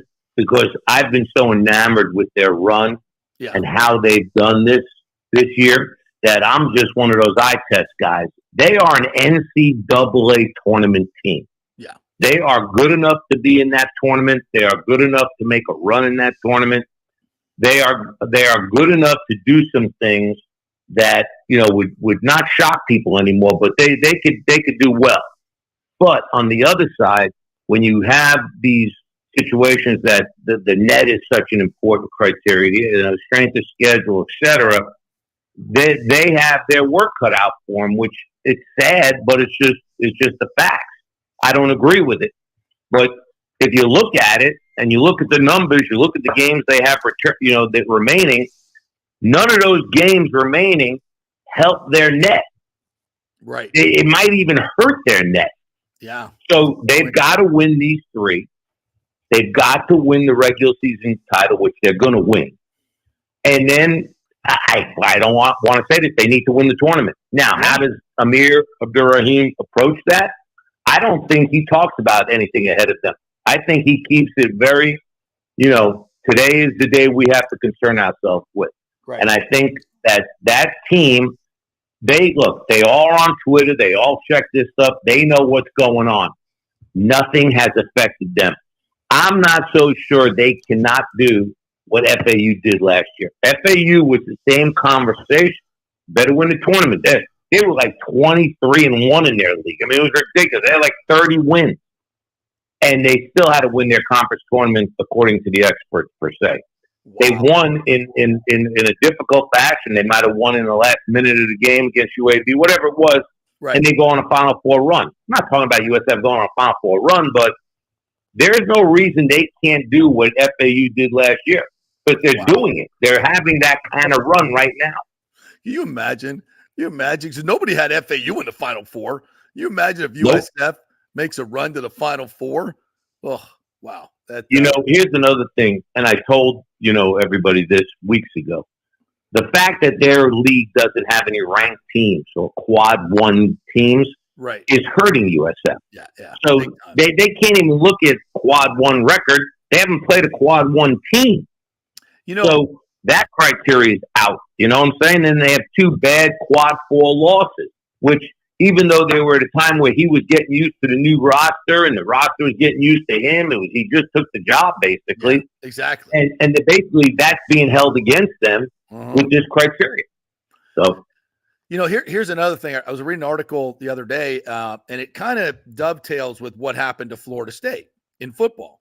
These mid-major coaches are screaming about what you're talking about right now. They're not getting these mid-major teams that seem to do well in the tournament when they go up against these, Power 4, Power 5, whatever you want to talk of, these other teams that get into the tournament and FAU beats them and USF's beating. So it's like they're saying to themselves, like, look, we're not getting credit for our wins, because we don't have anybody ranked.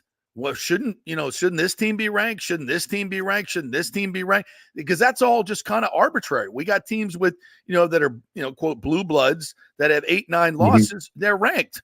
Are they better than USF? I don't think they are. Like FSU, for instance, there's probably ACC teams that USF would dominate that are ranked. So I think that the mid-major coaches are already bitching and saying, look, we're not getting recognized. Why is that? Why is it all just, these Power 4 conferences? And look, and they feel like there's shenanigans going on, and I don't blame them. I don't blame them, Z. This is where college sports is going to. I've always felt, and I've coached at 3 different Division I universities that were basically at different times on all those different levels. Okay, and the NCAA, the lure of the NCAA tournament is the Cinderella teams, the teams from the non-power, conferences that go in there and do some things and get the casual fan extremely fired up about the tournament.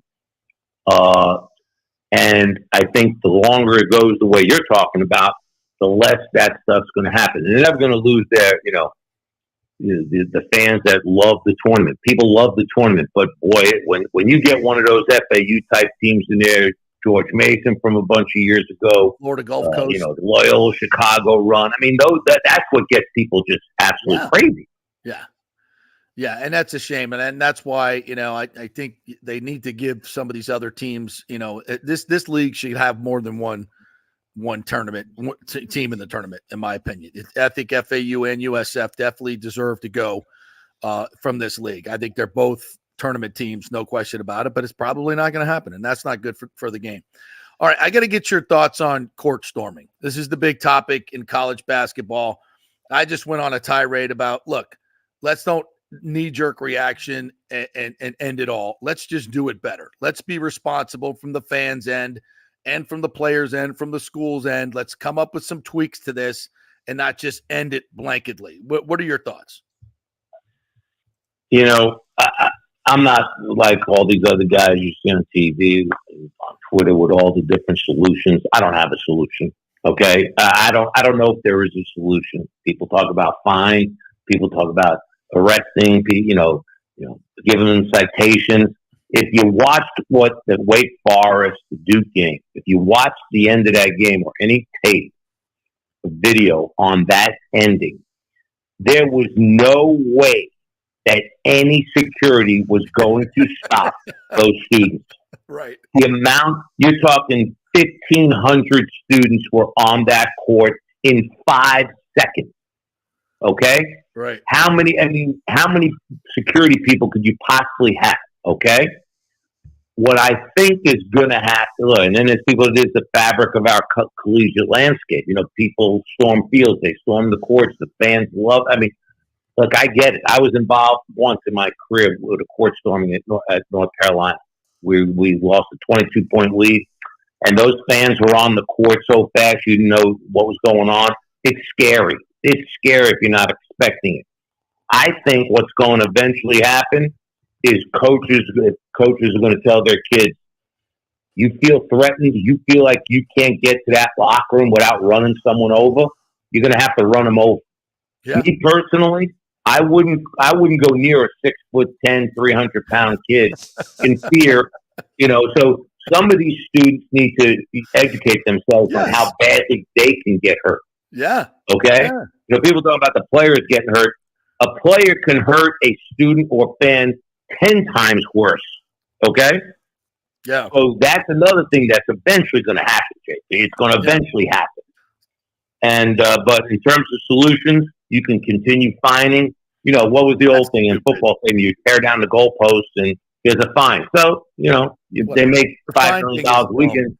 Yeah, the fine is dumb. The court, the fines are so stupid. You have conferences giving the schools $70 million a year in revenue, and now they're going to fine the school $250,000. Like, how does that even work? This is dumb, and it doesn't. It's what do the fans care about that? The fans don't care, And they're. I also love how everybody's got solutions and answers, and do this, do that.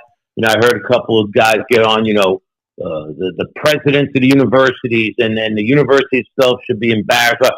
Stop publicizing. Stop showing it on ESPN. Stop doing it. Right. Stop showing the court storming. That might help. Some student or some fan might tweet it, but when you're showing it on national TV 15 times a night, that could stimulate and motivate some kids, Well, I'll tell you that the one thing that also burns my ass is we can find ways to get people down on the court all the time with these courtside seats, and we make $5,000 a pop on them. So we'll figure out a way where we can get people down on the court. But you students that we can't make money on? Oh, no, we can't have that. You pay enough money, we'll get you down there. But you students, no. There's some arenas in this country, the students don't sit lower level, and then people say, oh, you don't have that fan. But there are places you go to, students are all on the second level. Yeah. And all your season ticket holders and supporters and donors, they're all in those lower level seats. Yeah, exactly. So you don't see a lot of 60-year-old men court storming. But maybe you would. Yeah, you would. But I stormed the field after FSU beat Florida a couple of years ago. Yeah, wasn't really storming the field. It's a big football field. Nobody's getting hurt. And like, here's what I said about the Wake Forest thing. The students got to be smarter. Don't be sprinting onto the court. Like, where are you going? Like, students, be smarter, be responsible. Don't knock people over. Don't hit. Let the other team get off the damn court. And then you guys come on. I mean, I think we can handle that. I just hate the fact that we just have to cancel everything when one person gets his knee bruised. You know, we've been doing this for 30 years, and some little dookie or big dookie got his little knee hurt, and now we got to stop all court storming because somebody gets hurt. You know what? Kids get hurt walking to class. Kids get hurt driving to class. People get hurt all the time. Nobody guaranteed your safety when you came out of the womb, Z. It's so that's kind of the way the world should work, but it doesn't. Look, I would tell my kids don't go on the court, don't go on the field. But these kids are away at school. Who knows? Right. But again, I don't have a solution. I got a lot of observations. Yeah. Okay. Well, that's good. You have any observations on what Rick Pitino's doing at St. John's? I tell you, anybody who thinks the guy hasn't put St. John's back in the national, spotlight has lost their mind, because people weren't talking about St. John's basketball, and now they are. And then they're getting big crowds to Garden, and they beat Creighton the other night in a big-time win. Look, he's been around forever. He's one of the legends of the game. In post-game press conferences, people say a lot of stuff that they probably wish they hadn't said. And that goes from Hall of Fame coaches down to guys that get their first job. They just happen. It just happens. Right. But whatever is taking place, he's got their attention, and they proved it against Creighton. And if they have a good run here in the last 3 or 4 games, I wouldn't be surprised to get in that large bit. And, look, the guy knows how to get people excited about basketball, regardless of the school he's at. He's done it everywhere he's been. And, my hat's off to him what he's done up there, because that program was dormant. And I'm from New York, and St. John's was never, like that. Yeah. Yeah. We're going to talk about Florida State, UF, UCF. What do we got? We got time? Yeah. Florida State. What do you got? Coach, big win for them last night, because if they get into a tiebreak with NC State for that 8th spot, they get it. Mm-hmm. But they got a tough road here the last 3 games. They got at Georgia Tech. At Georgia Tech Saturday, quick turnaround, they go to Pitt. And Pitt's fighting for that 8th spot as well. Mm-hmm. And then they finish with Miami, who, if Miami comes in there on a losing streak like they're on, they could be going crazy that night and pull off an upset. So they need to go at least 2-1 in these last 3 games. And but they're going to have to win the ACC tournament. And I don't know if they can do it, but they've got the athletic ability, and they've shown signs that they could beat anybody. So you never know. We're fans of the Knowles, so hopefully that'll happen. Yeah. The Gators, let me tell you something. The Gators win tonight against Missouri, and then they play 2 games in a row that they got to go to South Carolina, and then they got to come back and play Bama. So they play 2 ranked teams and then finish at Vanderbilt. That's a tough last 3 games. I don't care what kind of season Vanderbilt's having.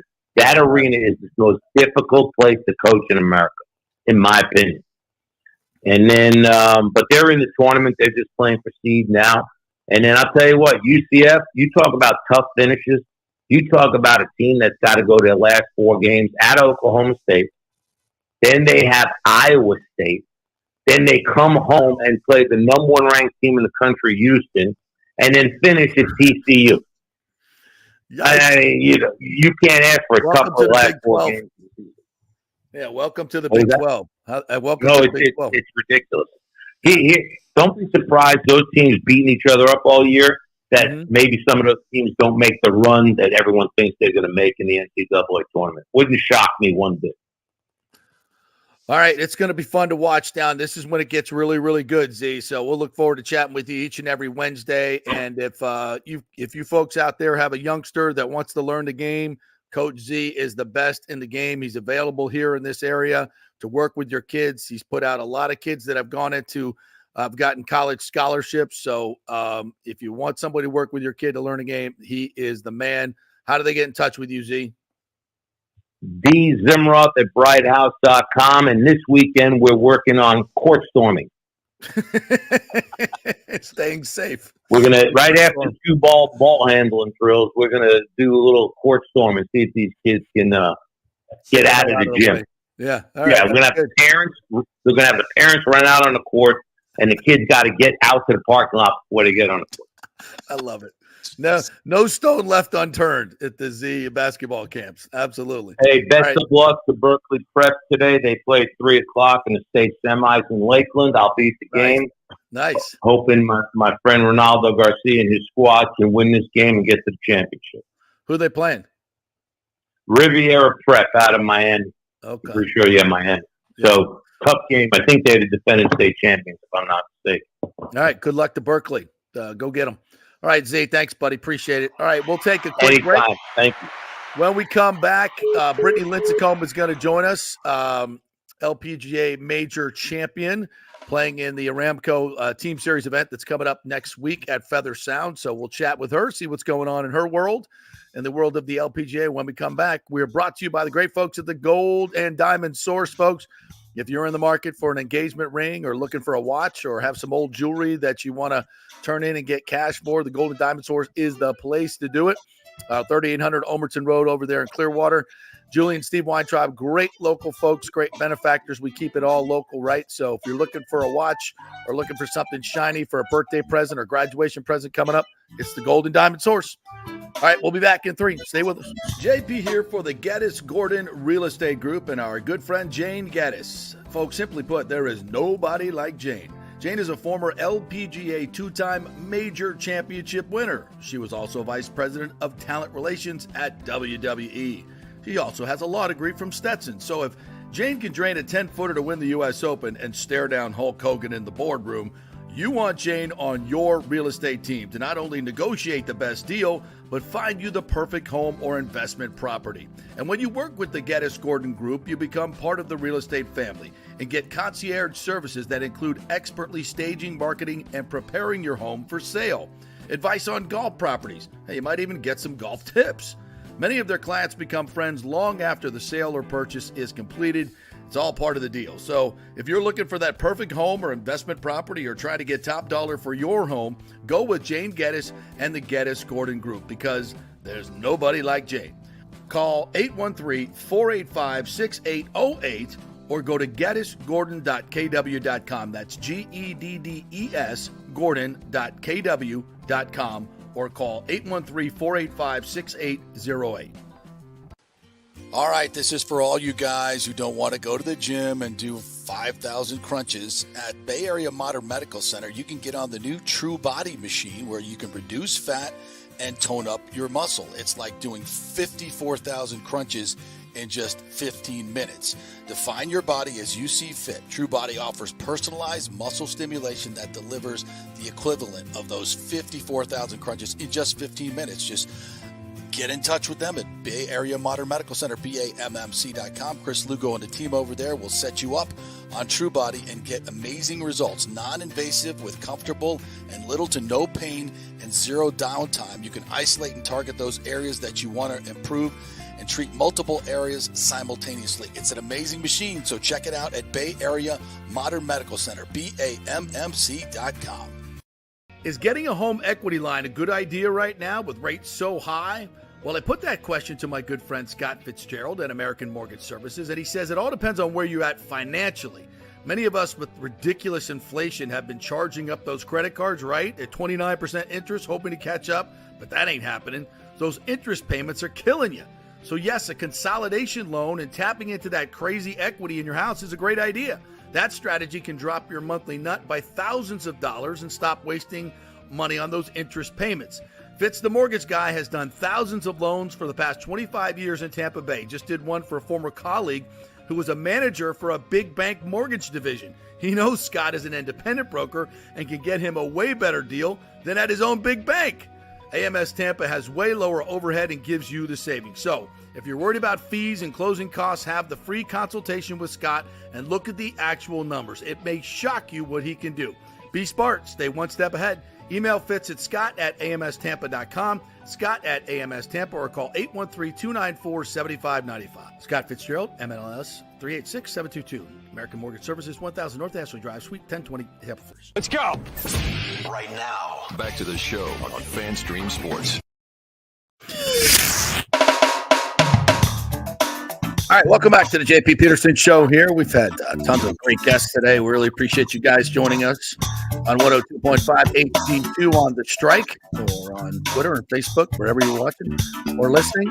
I want to welcome in a good friend of the program and one of the greatest LPGA golfers of all time, major champion, the great Brittany Lincicome, joining us here, our hometown hero. What's up, Brittany? How are you? Hey, JP. Thanks for having me. Thank you for gracing us with your presence once again. You're such a busy lady. You're out on the LPGA Tour. You have two lovely daughters on the tour with you. I'm sure they'll be caddying soon. We get them up to speed, right? Earn their pay. Absolutely. 100%. How's that going with childcare and all that stuff? It's an interesting story. What's going on with that? Yeah, it's definitely a balancing act of, trying to figure out how to practice and take care of two kids at the same time. But, I feel like we're doing pretty good with it. So we're going to keep it rolling and see how long I can keep it up for. Yeah. So how's the game? How you playing? I heard little birdie told me you shot 66, 65 out at Feather Sound the other day when you were getting ready. What's going on?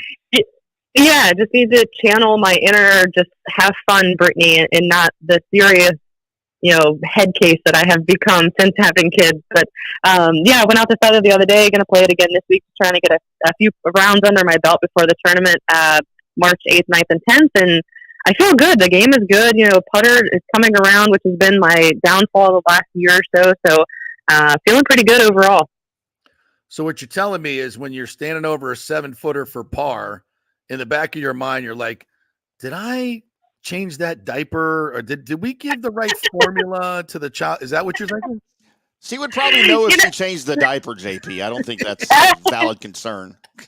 I mean, I would hope, but it's just, I don't know. I've gotten more nervous taking time off between both girls, after delivering and just coming back. It's been a challenge. So, just trying to get out of my own way, go out and have some fun and just let the birdies happen. It's so interesting to hear you say that, because that's what it is. You still have the length, you still have a great swing, you still have you can go out there and shoot, but it's so much is in the mind. And it's at every level of golf, right? Absolutely. And I feel like I love talking about it because I'm sure your listeners can relate. When you go out to a round of golf, you get nervous. Everyone gets nervous. And I think a lot of people think that pros, maybe are immune to it, which we should be, since this is my 20th year on tour, but we still get equally as nervous as you do. And, with all the people watching and the pressure, and it never goes away. So obviously means I still care. I still want to be out there. The game is still frustrating as heck to me. So still trying to figure it out, but it's a love-hate for sure. So what do you have tools that you use, mentally to focus in that might help some of us head cases out there like me? I mean, is there anything you do? Yeah, I've been working with some different sports psychologists lately, trying to just get advice from everybody to try to maybe one thing will stick and it'll just be like the game changer. But I feel like it more comes down to breathing and being very specific for picking a target. You have a pre-shot routine, but maybe you don't always pick a target and you're not very focused. You just kind of just walk up and try to hit it. So now I'm just trying to be very specific of what I'm trying to do, what shot I'm trying to hit, where I'm trying to go. Maybe take a couple deep breaths before. I might try some meditation stuff or some breathing control stuff to maybe just kind of slow everything down a little bit. Obviously, when you're under the pressure and you get a little nervous, you tend to get a little quicker, do things quickly, walk quicker. Try to slow it down a little bit, take a few extra breaths, and hopefully that's going to help. Yeah, but I bet you don't have fellow competitors bringing up your ex-wife when you're standing over a 4-footer for $50 on 18, because that's what I deal with. That's what I do. Hey, any advantage, we're always trying to get the edge on the opponent. So, and you know what? It works every freaking time, and I hate them for it, but it works. Yeah. I mean, in all fairness, you deal with that on this show too. So I do. So it makes me more mentally tough when I'm playing golf. Tell me about this team event coming up next week. I was out there for the presser that you did and got to play the course. And by the way, wow, what they've done to Feather Sound is incredible. Those fairways, I want to sleep on those fairways at night. They're so nice. I mean, just get me a pillow. It's so nice. I know. They've done a fantastic job with that. I mean, the golf course has always been good, but now it's just even better, you know. But yeah, it's going to be super fun. You know, we play stroke play every week, so it's going to be fun to come together with a team and an amateur and, you know, try to help out our score. And it's not all going to rely on one player. There is an individual aspect to it as well, but it'll be fun to have a team and playing a golf course is 30 minutes from my house. I can sleep in my own bed, so it's wonderful. Right. Yeah, and explain the team event a little bit because an amateur score is actually going to count. I mean, there's pro-ams, you know, we have Pebble Beach, but this is like for real. The amateurs can help or maybe even hurt. I don't know. Yeah, I know. I feel like I wish I could have talked to my amateur player before. And in any other charity event, you know, there's always sandbaggers. I would have told them to lie about their handicap, just get a few extra shots for us. But yeah, it's going to be fun. You know, I'm sure they're going to be nervous as heck, but you know, we'll have a lot to talk about and just. You know, I hope they go out and have fun. I mean, yes, their score can count, but, you know, at the end of the day, if it doesn't, just have fun. It's not a big deal. Yeah. So are you guys just, I'm sorry, JP, are you guys just randomly paired with these amateurs? I mean, you obviously don't have any say-so about who you get paired with, right? These things? Yep. Nope. I'm not even 100% sure all the details yet. So I'm not even sure how I don't know if there's like a drawing, you know, I'm not even sure how we get on a team. Like, is there a captain, and then they're going to pick? I already texted Lexi Thompson because I know she's playing, and I said if she has a pick, she needs to pick me. So, well, actually, I'm on your team, Brittany. I don't know if you know this, but they've paired it. You know, and I got a strong 13 hand. I'm a strong 13 now. That's how bad my handicap's got. I used to be a 4. Now I'm a 13. But every once in a while, you know, I might be able to help out the team. So, hey, you just need to go practice more. You're working too much. Yeah, well, that's for sure. That's for damn sure. Yeah, so Lexi's going to play, and the ladies European Tour. I'll be honest, don't know a lot about the players, you know, but I know this: they're really, really good, and it's fun to watch. For me, it's fun to watch ladies golf. I just enjoy watching the swings and I mean, it's great stuff. So I look forward to. Do you know anything about? Have you played in any European Tour events with these ladies? I think I played one a long time ago, but yeah, I'm on the same boat. You know, it's the ladies European Tour, so these ladies are going to be fantastic players, and it'll be fun to watch. You know, another event in our area, I highly recommend coming out. Like, we have a team component with the amateur, so it's going to be more laid back than a regular event. So bring the family out, come out, hang out, have some fun, cheer for me would be great. Yep. But you're going to see a lot of good golf. These women are amazing golfers, and it's going to be an awesome week. Yeah, especially if you have and at the press conference the other day, they talked about Aramco and empowering women in golf. And I think this is a big deal, especially you talked about this too, about how the LPGA and a lot of these groups now are putting, you know, their money where their mouth is and really spending money to help young ladies learn golf and even, you know, older ladies and understand how important it is in business. So talk a little bit about that effort. Yeah, for sure. You know, anytime I see a young golfer, you know, whether they play at a high school level, college level, whatever, just later in life, entertaining clients and business. And, you know, so many men take clients out on the golf course and entertain them all the time. Like, there's no reason why a woman can't do that or a young girl couldn't do that. So I'm always trying to get young girls involved with the game of golf, and these, you know, USGA, LPGA girls golf programs and the first tee programs are really, really doing a good job of getting more girls involved. Obviously, golf is slow, and that's why a lot of young kids don't really take on to it because it takes 5 hours to play around a golf. So we're always trying to keep it fun, and you know, anytime we see a young girl, we always try to go over and sign that autograph and try to get her involved. And it's just a wonderful game that you can play until you're in your hundreds, and you learn so many different lessons from. So everybody should play golf. It's such a wonderful game. Now you've played on the PGA Tour, and you probably watched Lexi and Rose play the other night in the match. Which, by the way, if you're going to do these matches, please put the ladies golfers in there and not Patrick Mahomes and Travis 100%. Kelce. I don't need to see them play golf. I'd much rather watch Lexi Thompson and Rose Kang play golf than the other jamokes. So what did you think of how they I thought they did really, really well. Yeah, I unfortunately had an outing that night, so I only got to see a little bit off of Twitter. But it is great. It's great for women's golf. I feel like most men, they watch the PGA, but you can relate to our swing so much better. Not a lot of people can swing like Dustin Johnson or Bryson. Like that's not normal. So more viewers should definitely watch the LPGA, watch our swings, the tempo. It's just great. And both those girls, I think they crushed it on Monday. So it's just great for the game and the sport. All right, before we go, big congrats to you on the Solheim Cup assistant captainship. I'm sure you'll be a captain at some point. This is just the start. So tell me a little bit about this event. You've played in it. You've won it. How important is it to you and this next event coming up? The one at Feather Sound? No, the Solheim Cup. Solheim Cup. Yeah. Okay. It's just great. Being an assistant captain, I'm not 100% sure what my role is going to be yet, but at the end of the day, if I need to talk somebody off the ledge or, make them a peanut butter and jelly, that's what I'm going to do. So I'm going to be their biggest cheerleader. I love the red, white, and blue. I love representing my country. If I can't play, I might as well be an assistant and be right there with them, rooting them on. So super excited for September to come around and just, whatever role they need me to be, that's what I'm going to do. Yeah, well, congrats on that. Well-deserved, and looking forward to seeing you out there next week. I'm sure a lot of local fans will be out there supporting you as always. So thank you so much for your time, Brittany, and we'll see you next week. Thank you so much. I appreciate it. Right, great. Brittany Lincicome right there. Yeah, and I'm not sure what the ticket situation is going to be, but I think they're going to be inexpensive, if not free, to go out there. I think Friday is International Women's Day, and all women get in free. So I'll give you more information on that as we get closer. So and you may have some dudes showing up in skirts and wigs trying to get in for free, right? Probably trying to play. Trying to play. My name is Joe. My name is Josephine. CJ there that was on this side of the line, and then you just had to step over it to one up me. It's the world we live in, bro. In case you haven't noticed, we're getting canceled. It's happening out there, dudes. In fact, we had Jan Geddes on a couple weeks ago, and unfortunately, we had a technical error right as she was going to answer that question about the transgender golfer.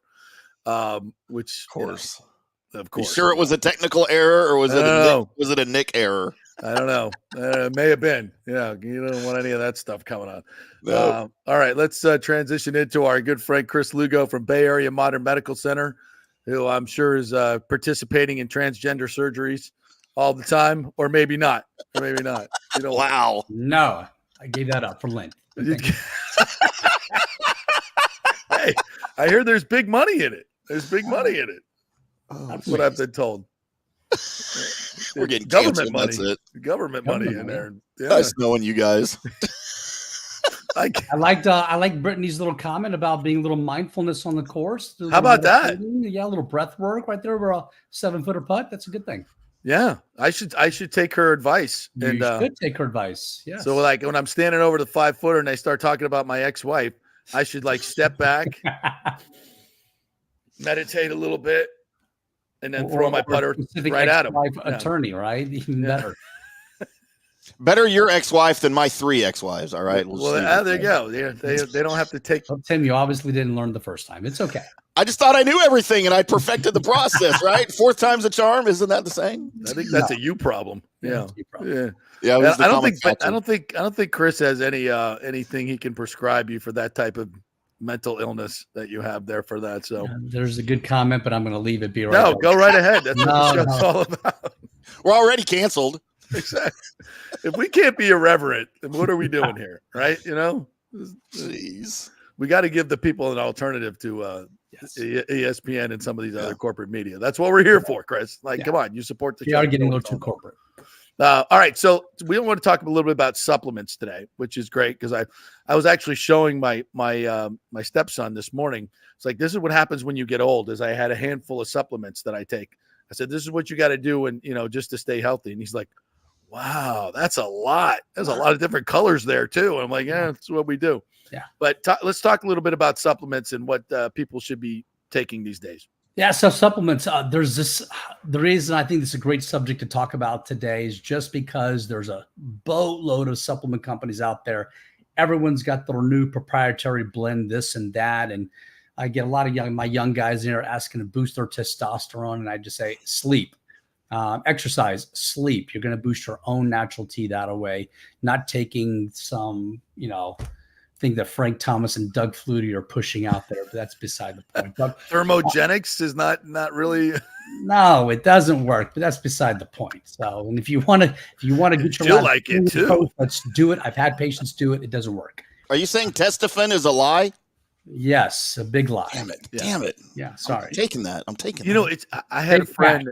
I had a friend in the supplement company, in supplement business, and he flat out told me, like, this is our business. This is all placebo. 90% of it is placebo. Right. And because 50% of people get benefit in placebo tests, right? So it's like, so 50% of the people will reorder, 50% of won't. We'll still make our money. And at the point where we get, so many complaints to the Better Business Bureau, we just shut that one down, make a different label, and start another one. That's not all supplements. I don't want to besmirch all supplements, but that's a lot of what the business is out there, folks. And so you should know this. This is how they make money on you, and it's a lot of it is a bunch of BS. It is 100%. But there are some good companies out there. Thorne, as we talked about, is a great company. Gaia, GAIA, is a great company. Soul Ray. I mean, there's Blue Bonnet. There's a lot of good companies out there who've been out in the business for years. Shackley's a well-known one's been out there for decades. So there's good companies out there, but not all of them have great products, as you can see. My son's been showing me Santa Cruz and following this guy on TikTok. And I'm like, someone's making his stuff for him. Like, what's the quality going into? You don't know this. That's the downfall about it. And one thing that we talk about in integrative medicine is GMP, good manufacturing process. Not everybody abides by that. The big thing I like to say is like, hey, I've got a budget on supplements. Which one should I take? Okay. And there's ones that you and I have talked about before. Fish oil. Okay. Fish oil is big. All right. Yeah. But not just one capsule a day. You've got to take a lot of fish oil in order to get the benefit. It's usually about 8 grams a day or 8,000 milligrams a day. That's a lot. It's a boatload, pun intended. Yeah. Vitamin D. That's the Wait, is that where you're supposed to put it? No. That's why they're so big and soft, right? Yeah, exactly.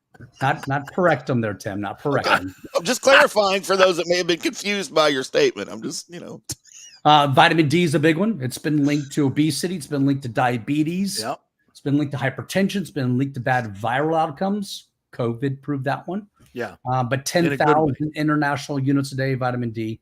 Yeah. And then if you got the MTHFR gene, we'll say it in English here, the motherfucker gene, we call it.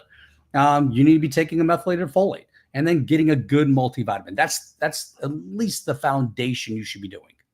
Yeah. Yeah. And when you said some of the good companies, you kind of went through those quick. I think people will be like, okay, wait, maybe I'm spending a lot of money on a supplement that isn't really that good. So once again, give me the ones that are good. Thorne. Thorne is Thorne. Thorne. So I might use my Thorne products here. Thorne is one that I use a lot. Gaia, GAIA. They're a great company too. They do more of a functional medicine point of view. Mm-hmm. Solar Ray. Everyone's seen Solar Ray. They've been around for Blue Bonnet's another good one too. Okay. So there's several good ones out there. Okay. Do you want to mention the bad ones? Testofen. Yeah. That's beside the point. No, but just buyer beware. I mean, do your due diligence. Don't be wasting money. Don't be going to Costco. Don't go to CVS, Walgreens. Those stuff are not NSF. It's a certification. There are several other certifications. USP is another certification out there. Not a lot of these have it. Hey, but I'm going to buy all this fish oil because it's on sale at Costco for $10 and I'm getting 1,000. Don't do it. You're buying poor quality stuff. Okay. And I think this is a good point for us to use your nutrition background as well.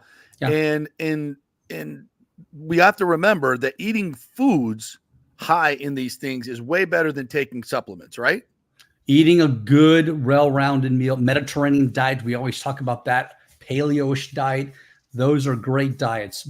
But don't always assume that, hey, I don't need a multivitamin because I'm eating zucchini and squash. That is under the assumption that there's nothing wrong with your gut. And that's under the assumption that there's no dysbiosis, no bad bacteria in your gut that's causing inflammation, that's causing malabsorption. So it's always good to get that extra supplement in there. Look, University of Florida told me I didn't need supplements. I just need a good diet, but that just has a lot of assumption to it also. Don't assume. So real quick, Khris, I want to talk to you about this last time, and we got cut off with the end of the show, but I think that's why we're talking supplements today. So I admittedly do not take very good care of my body. I had double bypass open heart surgery in 2020. Okay. I did not have a heart attack or anything. I just had some symptoms, and I had some blockage. Saw a doctor, and thank goodness I didn't have to go through the heart attack process before they saw me and decided what we needed to do. So I don't eat right. I drink a lot. I don't smoke or anything like that. Okay, good. But I would like to change like my diet. And I hear so many things from so many different people. I've had a little, not to like overshare, I have a little bit of gut issues the last year or so. Okay. Feeling bloated and full all the time, even if I don't eat.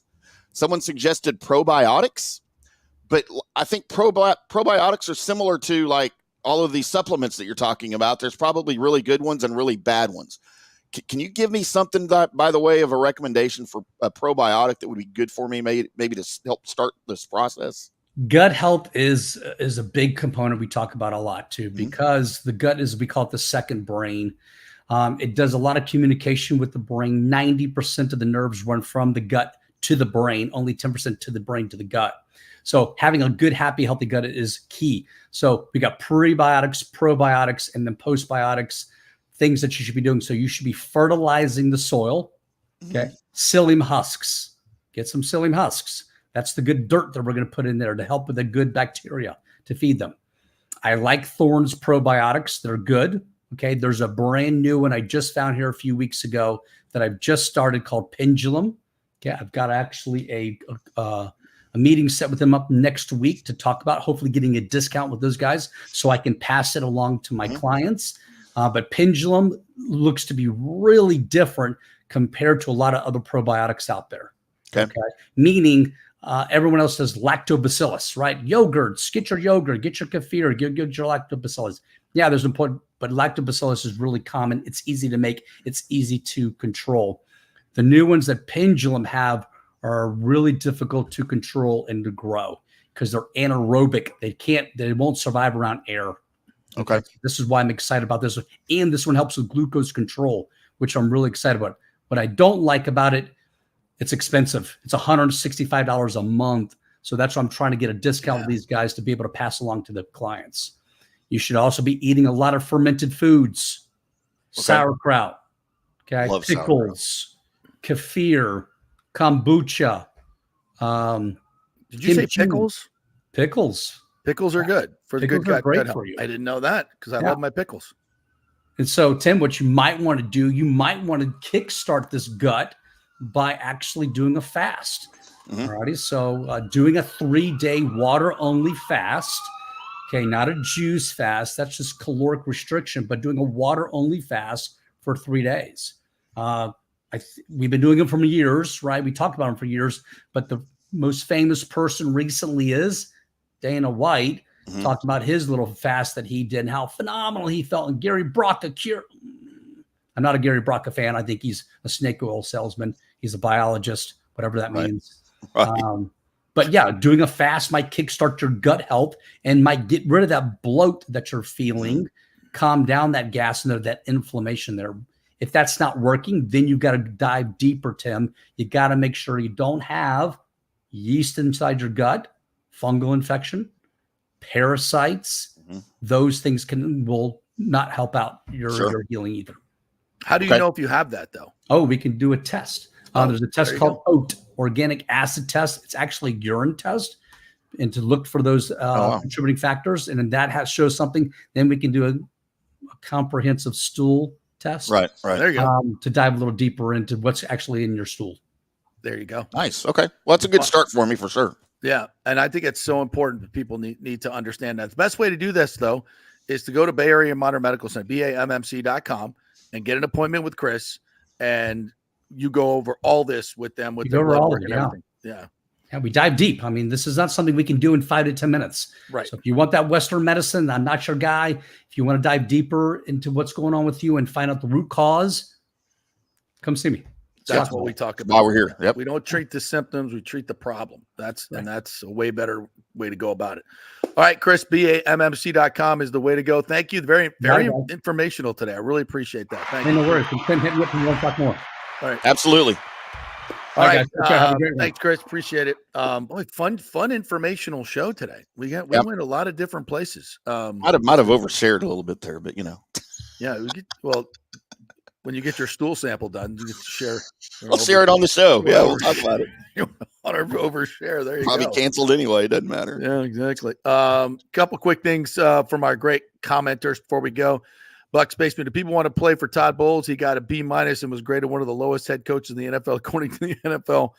Yeah, that report just came out. So yeah, and Rick Stroud just posted something that the Bucs as an organization got an F for travel and an F for how they treat the families and all that stuff. I'm like, wow, that was aggressive. That's, and this is, I guess this is the players fill this out. So yeah. Rick says no mention of Get Live 45, Devin White, more Get Lost. Yeah. When Jason Light was talking about the free agents they want to re-sign, he was not mentioned. He never mentioned Devin. I noticed that. Yeah. Well, if you pay attention to this show, you know that that's not an option. If it wasn't for Jason Light, he probably still would have been playing. Look, I'm in the Todd Bowles thing. I love Todd, but he's got to be better as a game manager. There's no question about that. But he's created an environment and a culture that players want to play. So don't get that twisted. Players want to be here, and that's also the Glazers. That's also Jason Light.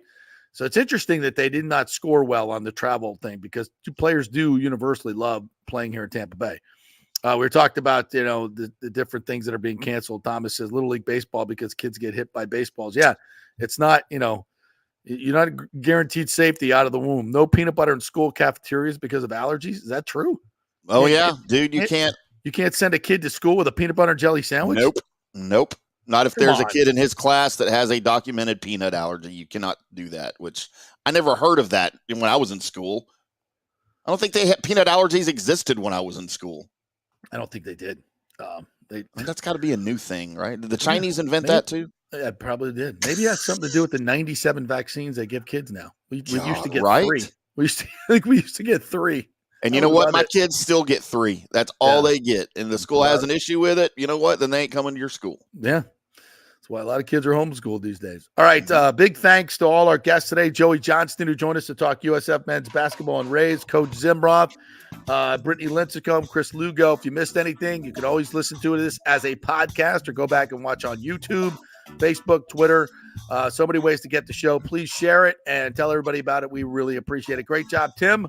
We'll be back tomorrow with more fun and frivolity. See you then.